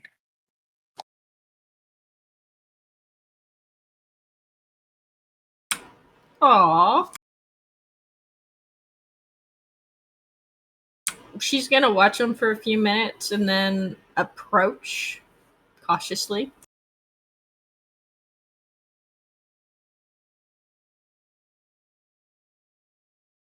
Because they're kids. All And right. she's still on the fence about how she feels about kids. So as you approach, one of them, who's running around, kind of veers off and runs up to you. And looking at her, she can't be more than like 3. She's got what looked to have been blonde hair that curled at the end, and a very pretty dress. Even though it's kind of um, faded, like ghostly faded. You can still tell it was a beautiful dress. And she runs up to you and, "Hi, Miss Lady. Who are you?" I am Claire. What is your name? "I'm Amy." How are you today, Amy? "I'm being chased."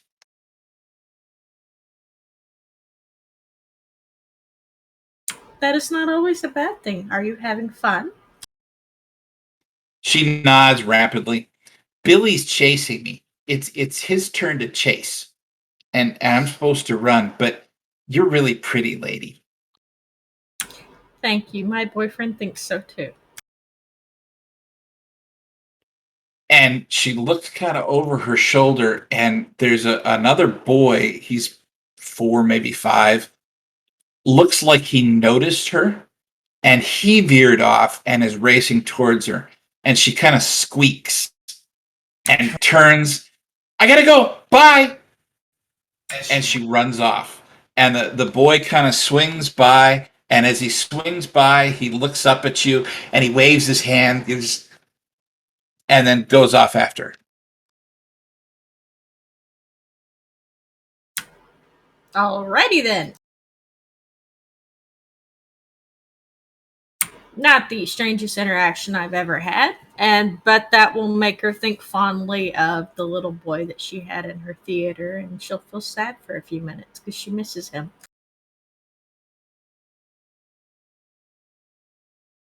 As you're pondering that, someone comes over and stands next to you and watches the kids. They are kind of cute even now, aren't they? There's just something about children. Cherubic innocence.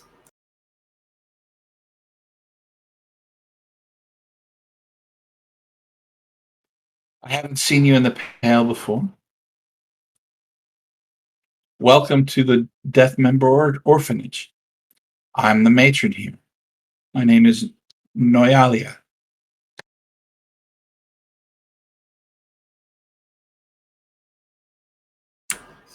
My name is Claire. I'm just here to visit. We're putting together a radio station, and we're looking to set up an outpost here for it. Radio station. There's not much call for that here. Obviously, they had it in Saturnine when I was there, but I've been living here in the Pale now for 10 years, and no one's set up a radio station. What are you planning to do with it? Produce plays, offer various ghosts a chance to tell their histories if they wish. More a community building action than anything else at this point. Community building. How remarkable. And this is you're just doing this. This is not something that the Empress has put you up to, or something like that. No, she thinks I'm quite amusing. She looks forward to seeing what I can do, but no, she did not put me up to it. She's simply allowing me to do it. As long as I don't force anyone to join in, with her exact words.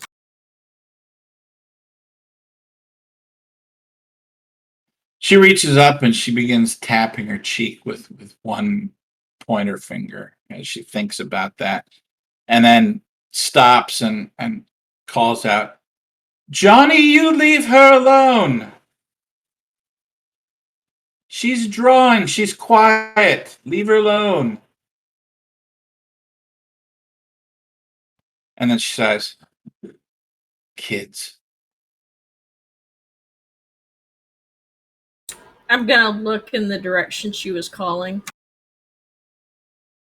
You see another little girl. This one's about 8 years old. And she's sitting with her back up against the outside wall of the orphanage. And she's got what looks like um, a sketchbook of some kind, but it's not. It's not material. It's kind of a ghostly sketchbook, and squatting next to her is a young boy, and he's looking, and she's kind of got the sketchbook, and she's trying to prevent him from looking at it, like she's embarrassed about how good it is or whatever. She doesn't want to make fun of her or something like that. You've seen the behavior before, um, and it's not that he necessarily looks malicious or anything, but she just seems really really shy. Interesting.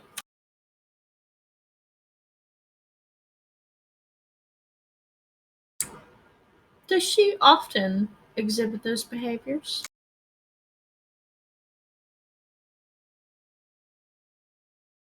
Well, she's always been a shy little girl.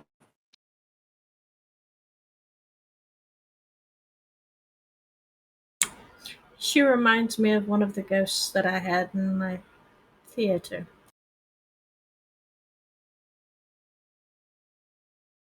You had a theater. I did have one. It is no longer in existence. It was burned down a few months ago. I lose track of time so well. Burned down? How horrid. So that's when I decided to turn my attention to creating a radio station. Something that would still provide entertainment for people, but not in a singular location. You can't lose what they can't find. She taps at her cheek again. I suppose that makes sense.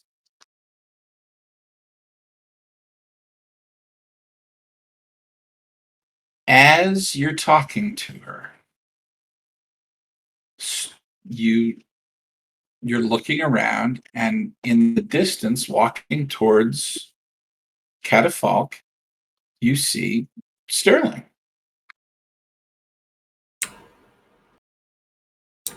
If you'll excuse me, matron, I see a friend. Oh yes, dear. Of course, of course. Please come back and visit. We'd love to have you. And if you've a mind and you can find a place in your heart, these little ones love to have a home. I will see what I can do in the future. Of course, of course. I will start walking towards Sterling. Sterling, my friend! Excellent! You got my note?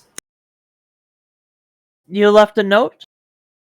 Well, yes. You'll Ferbert? Freeber. Faubert. Phineas, But that's it, yes. I gave it to him to put in your room to where you'd find it so that you would know to join me. he Yes. probably left it in a shoe or something. He was very strange, very, very strange. But you're here, so evidently all's well that ends well. How are you doing? Did you enjoy your time in the shadow? No? Does anybody? No, but when I got right down to business. I'm here and I kind of pass you the note with the address on it. Looking for this place. It's printing press. Claire will look perplexed. It'll help Why spread the would- word about what we're doing. Oh, well, that is an excellent idea. Good thinking. I didn't even think figured- about advertisements like that. Yeah, and the place told me there was a good area here in the Pale. Plus, we're hiring dead people, so might as well. It sounds wonderful. Come, let's go find this address before I end up taking home children. And good luck getting them out of here. It was hard enough to get in. And with that, we'll switch to the silver and Albion. Albion, you you find your way down that path, and it begins winding upward. There is, predictably, with a name like City on the Hill, there's a hill, and it rises up above most of the rest of that valley. There appear to be some mountains, a ways away that are significantly higher than this hill in this particular city. But for the local region, this appears to command the vista. You walk up, and the city I'd mentioned was lit. The city was light. It gets brighter as you get closer. The Let's see here. The walls and the doors are bright silver, bright reflective, pure material, and glass. So the doors that are there are it's actually glass doors, thick glass doors, but they're bound with silver. Like the way you'd find wooden doors. You have the planks of the wooden doors, and they're bound with iron. This is made to look like the glass is the wood, and the silver is the iron that binds the doors. Very, very intricate, very careful artwork. Obviously working with glass, you have to worry about it chipping, and this is not small glass. This is huge glass. This is a single 50-foot piece of glass. And whoever did it did a brilliant job with it. So there are, looking in through the doors, there are people everywhere. It is absolutely busy. Angels, people, the occasional demon, even.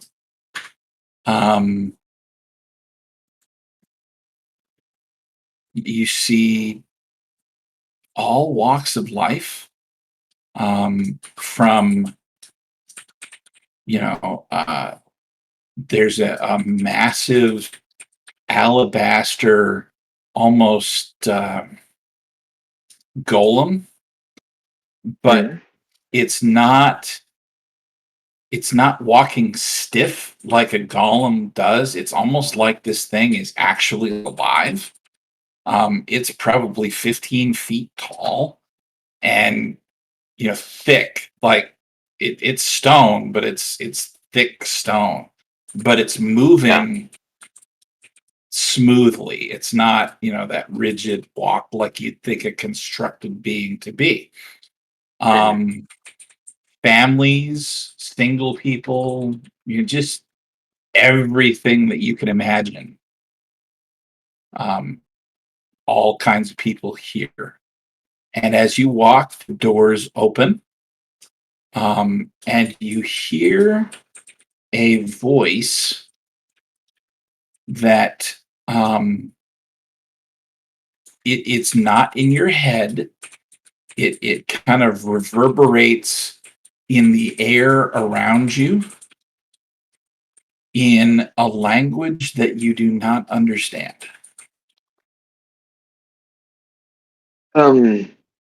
Albie begins to approach people who he thinks he might be able to communicate with effectively and asks if they know where the maker settlement is within the city.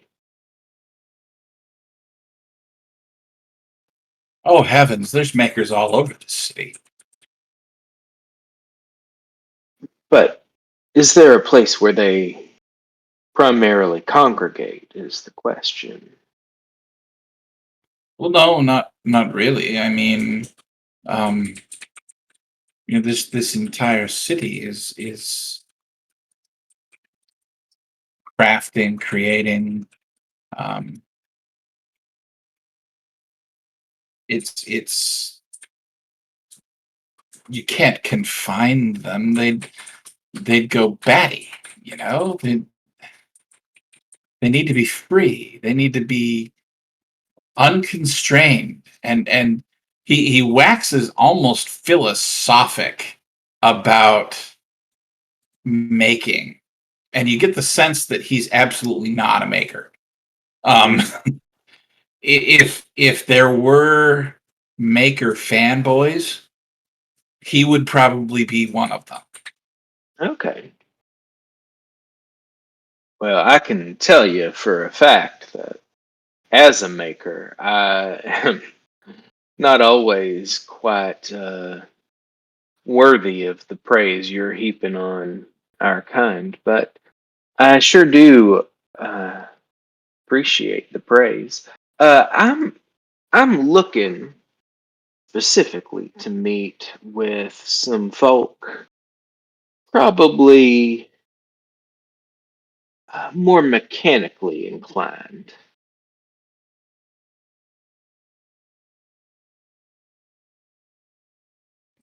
Does that sound So, familiar? so this guy's got a fairly thin wisp of a beard. And he reaches up and he kind of strokes it, almost like Fu Manchu style, right? Um, hmm. Go ahead and make a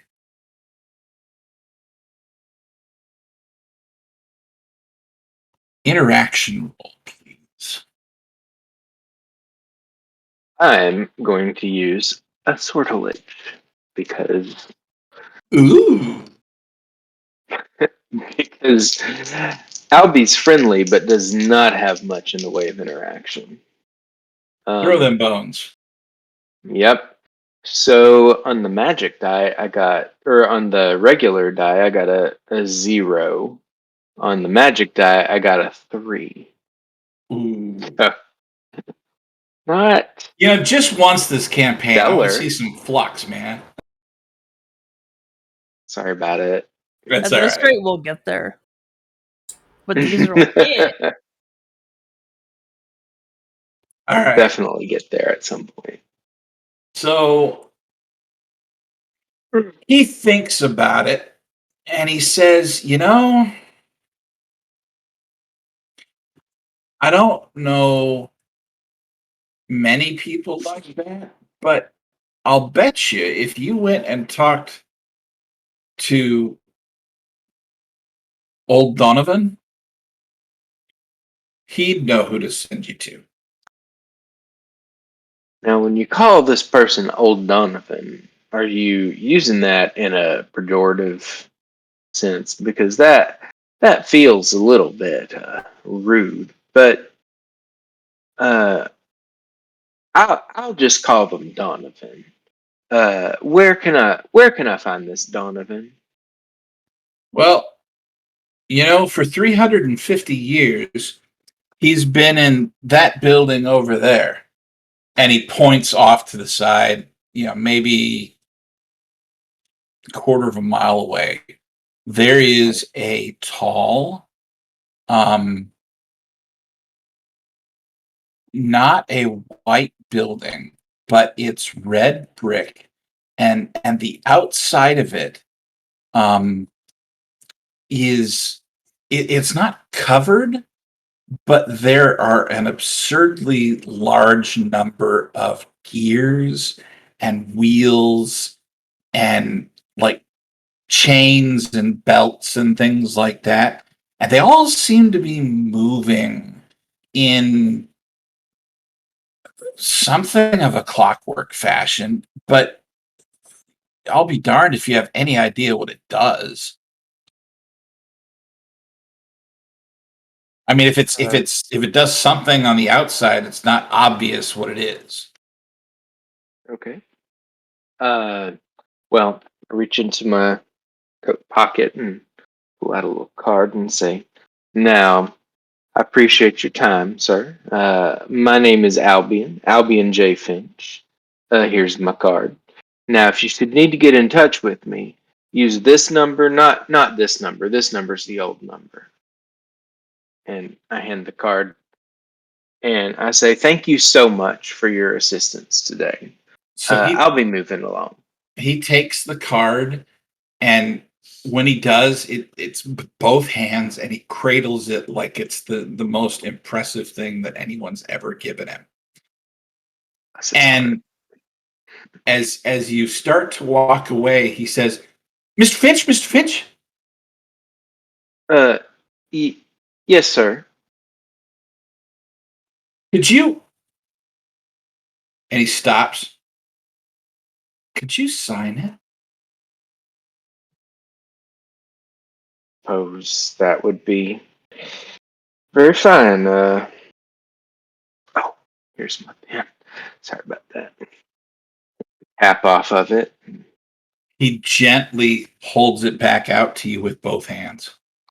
And I take it and I write my name in big purling script on the back of it. And then I hold it down and I say, did you want to sign? No? No? Okay. Well, here you go, friend.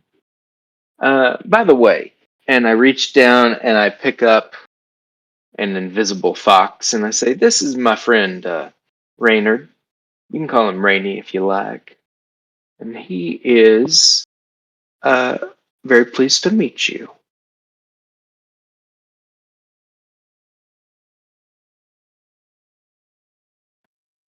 He looks at Rainey and inclines his head and says, "It's a pleasure to meet you as well. I've not seen such a pretty fox in a very long time." And I let him down and I say, "Well, uh, pleasure was ours, sir. We'll be moving along, but I sure do hope you have the best day you possibly can." Excellent. And he kind of looks at the card, and as you're turning out of the corner of your eye, you see him do like a little happy dance before he puts the card away in a pocket. Bless his cotton socks. Uh, I will head on down to Mr. Donovan's workshop.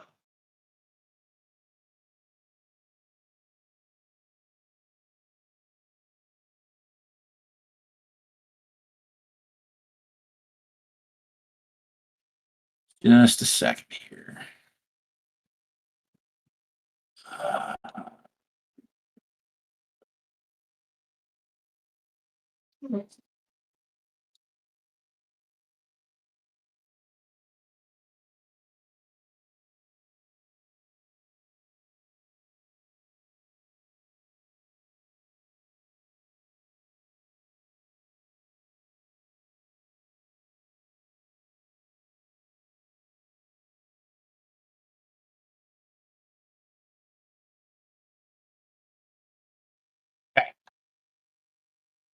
You head down to this building, and the closer that you get, the louder it is.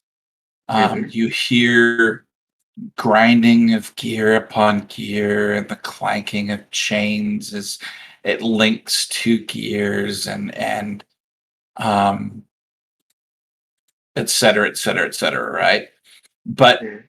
even up close, if all of this stuff does anything outside, you have no idea what it is. But there is an absurd amount of activity going on with these gears and these things. Okay. Well, I approach and I observe uh, appreciatively, and then I walk up to the door and I knock.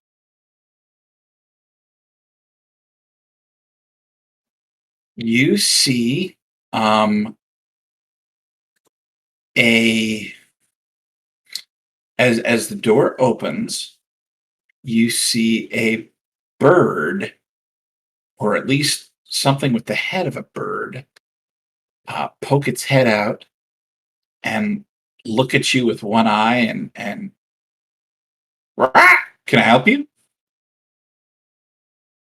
Oh, well, hello. My name is Albion J. Finch. Here's my card. If you should need to get in touch with me, please use this number, not this number. This is the old number. I'm here to He see. he ignores you and takes the card, and then as you're talking and before you stop, he pulls out a device that he sets in front of his eye, and he taps it once, and there's a rod on part of this glass. It almost looks like a monocle that Mhm. pops out about 12 inches from the monocle itself, and periodically there's a series of lenses on this rod, and he holds up the card in front of his eye and starts with one finger of his other um, clawed hand, flipping down lenses until he gets about 6 inches out. And he moves the card back and forth in front of it. Albion J. Finch. Ah, you're a maker. I see. Well, yes, sir. And he tucks it in his I'd pocket and he be. pulls the thing back off, and the rod with the lenses vanishes. Hmm. I sure would be appreciative to have an audience with uh, Mr. Donovan. Well, that's me. Well, Mr. Donovan, I'll be. Some someone No, referred you to you said as. Albion. Is it Albion or Albi? You can call I'm me confused. whichever you prefer. I my my name is Albion, but well, uh, Raynard here calls me Albie, so I don't mind it so much. Raynard. And he kind of Raynard. crooks his neck around. He's looking around. I pick him up and Raynard.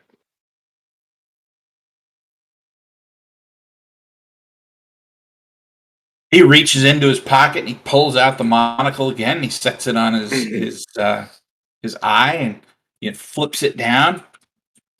Oh, by Jove, you've got a fox, haven't you? But Raynard, like I said. Uh, anyway. He Uh, turns and he looks at you with the other eye. And then he turns and he looks back with the monocle with the lenses down. mhm. It's an invisible fox. It's not invisible. I mean, I guess some people think so, but I mean, I can always see him. So, Wow. I'd like to borrow your fox someday. oh, absolutely not. Absolutely not. He is not for borrowing. He is my friend, and he is his own individual. Uh, but uh, I sure would like to speak with you about a couple of things regarding making.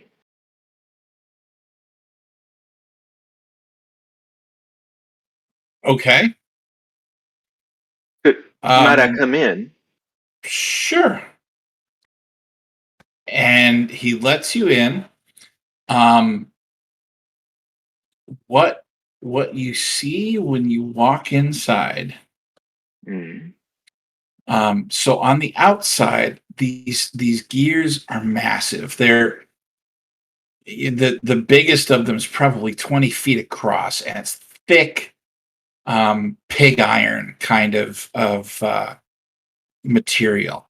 And so the shaft at the center of it is just it's heavy. It looks huge and solid. Okay.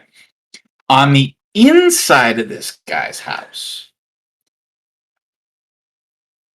everywhere where there's a shaft, there's something coming in, but instead of like this, foot across massive heavy shaft that's turning something inside, mm, it's actually only about a 32nd in diameter, a 32nd of an inch in diameter, and mm. it's gold. And so you've got these tiny, almost wire-like um, pieces of shaft that look like they're connecting through the wall, but you can't quite see how it transitions. The area is kind of dark, and it's not um, it's not uh, even though it's well lit in the room, the light doesn't pierce the transition at the wall. It reminds you very much of the ceiling of the crow's plant shop. Okay. Okay.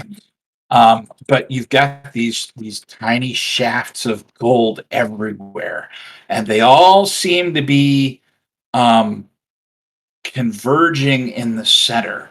And at the end of all of them, there's all these intricate kind of angled gears and things like that. And in the very middle of the room, there's the gears seem to be turning a small bird on a platform. Um, the bird is what you would have called a cardinal in the shadow, Mm, and probably a baby because it's only maybe 4 inches long and 2.5, 3 inches tall or whatever, and it almost looks like it's inanimate. But um, as this thing's turning slightly, you hear it caw, and then it stops. And it's just like all the gears and all the shafts or whatever are suspending this one thing in the middle of this room. It's probably 7, maybe 8 feet off the ground. Okay. mhm. And it's the only thing up there. It seems like you've got a lot of resources put into spinning this little fella up there. What's he for? Or she? Well, that's the answer.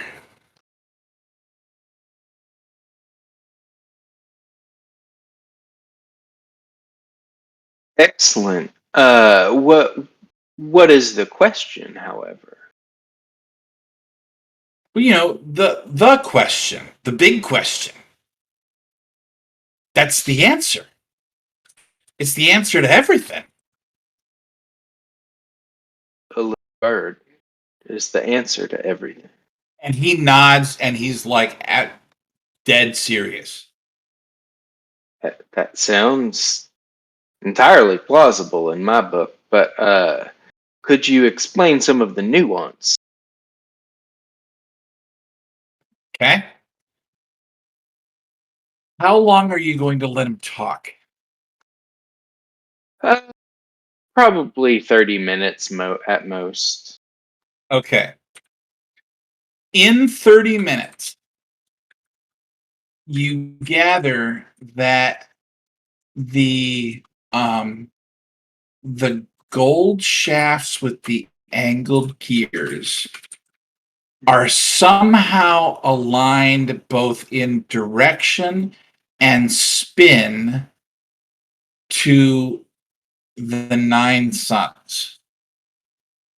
And somehow, and you have absolutely no idea what he's talking about, somehow, as they rotate this bird, there's some sort of magical alignment that happens between the suns, and that this bird is a part of it, and so when it caws or whatever, um it's aligned with some particular form of energy. You've never heard of any of this, so you have no idea what he's talking about. But you get the sense that at a half an hour, he's just getting warmed up. It's like he just cracked his knuckles, right? And we're getting ready to get down to business. And he could talk for another 10, 15 days without stopping, explaining this to you. Okay. I'll say, well, I think I've picked up most of the basics there, and that's really fascinating. I'm intrigued, and if you've ever put it down to paper, I would happily read your treatise on this. However, I have come with a relatively specific uh, interest of my own, and I was hoping that either you or someone that may be of your acquaintance could assist me with. And then I pull out of my satchel a big, like heavy leather bound tome, and I open it up and I start folding out like poster sized diagrams of the workings of radio stuff and thoughts on how to make an enormous radio antenna into a compact mobile situation. And I just start sort of like talking through that stuff, and I probably spend 5 minutes explaining exactly what I'm looking to do insofar Okay. as creating an etheric transmitter. Okay. He And lets you explain, and he's kind of looks back and forth between you and the posters, and then you and the posters, and when you're done, he looks at you for a second. He says, "You're still kind of new to this, aren't you?" well, I mean, I'm only 43 years old, so I reckon I am.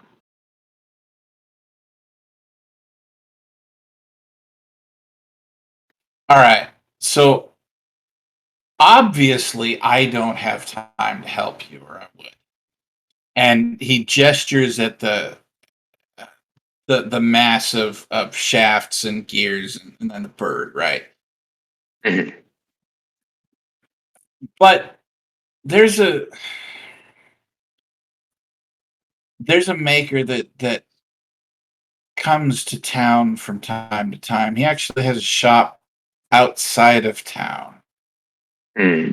Doesn't like hanging around the city on the hill very often. He could probably help you with your, and he kind of gestures at the plans, your Mhm. radio thing. Well, do you have his address? And if so, do you have directions as well? I've got to say, the silver is a bit more uh, confusing than I anticipated it might be, but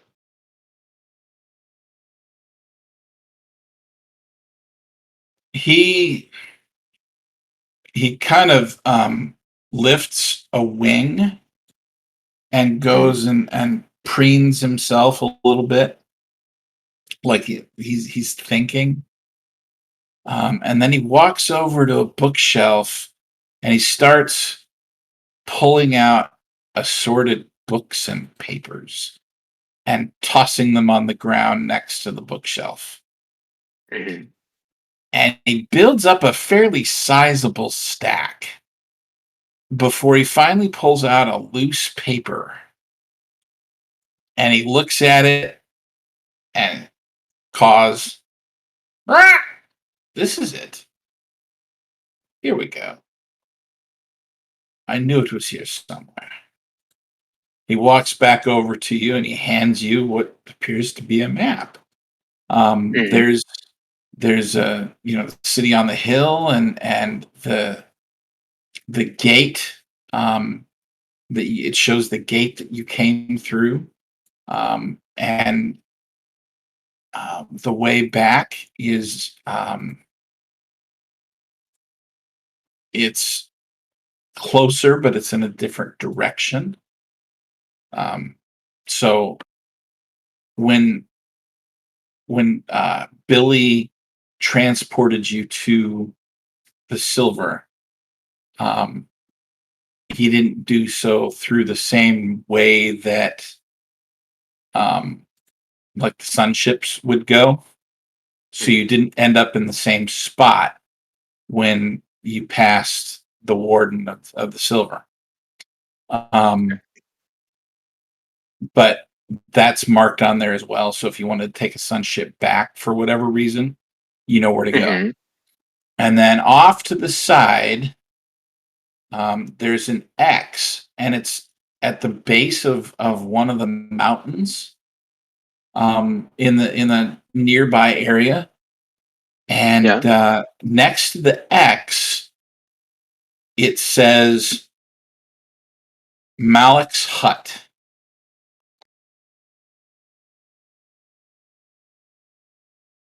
Right. So I'm looking for Malik. Malak, Malik, yes. Okay.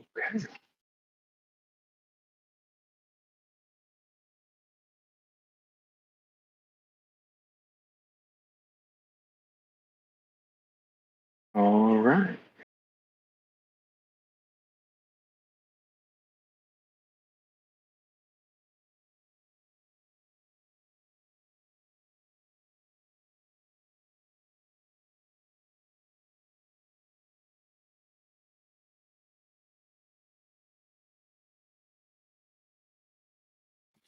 I thank him for his time and wish him well. And I will begin my journey toward Malik's hut. Okay. And it is almost 6 o'clock, and so I think that is where we're going to stop for now.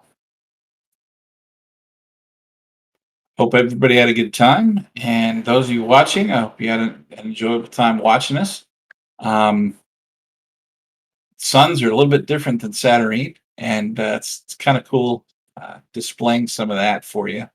So we'll be back here in 2 weeks um, with another episode of Soul's Direction. And if you can't wait that long, if you just got to get your fix of Invisible Sun, next week head over to Manapot Studios for Invisible Sunday on Sunday.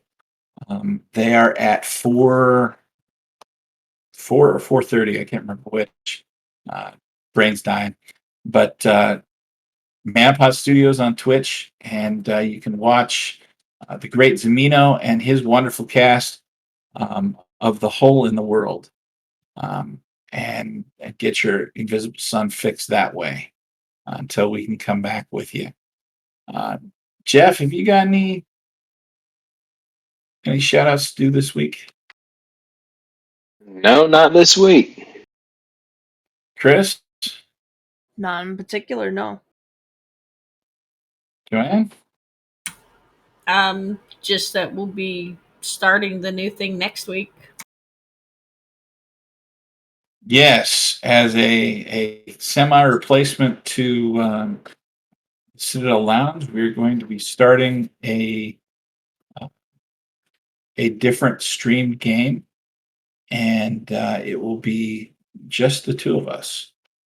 So we'll see how that works, and you come check it out and watch us fumble around as we figure out how to play a duet game or a co-op game. So, all right. I think that covers us. And so until we see you again in the actuality, from our Citadel to yours, happy gaming.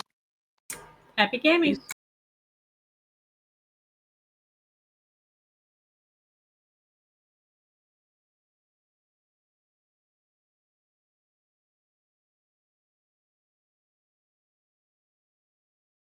Okay, I'm having a glitch with VNC.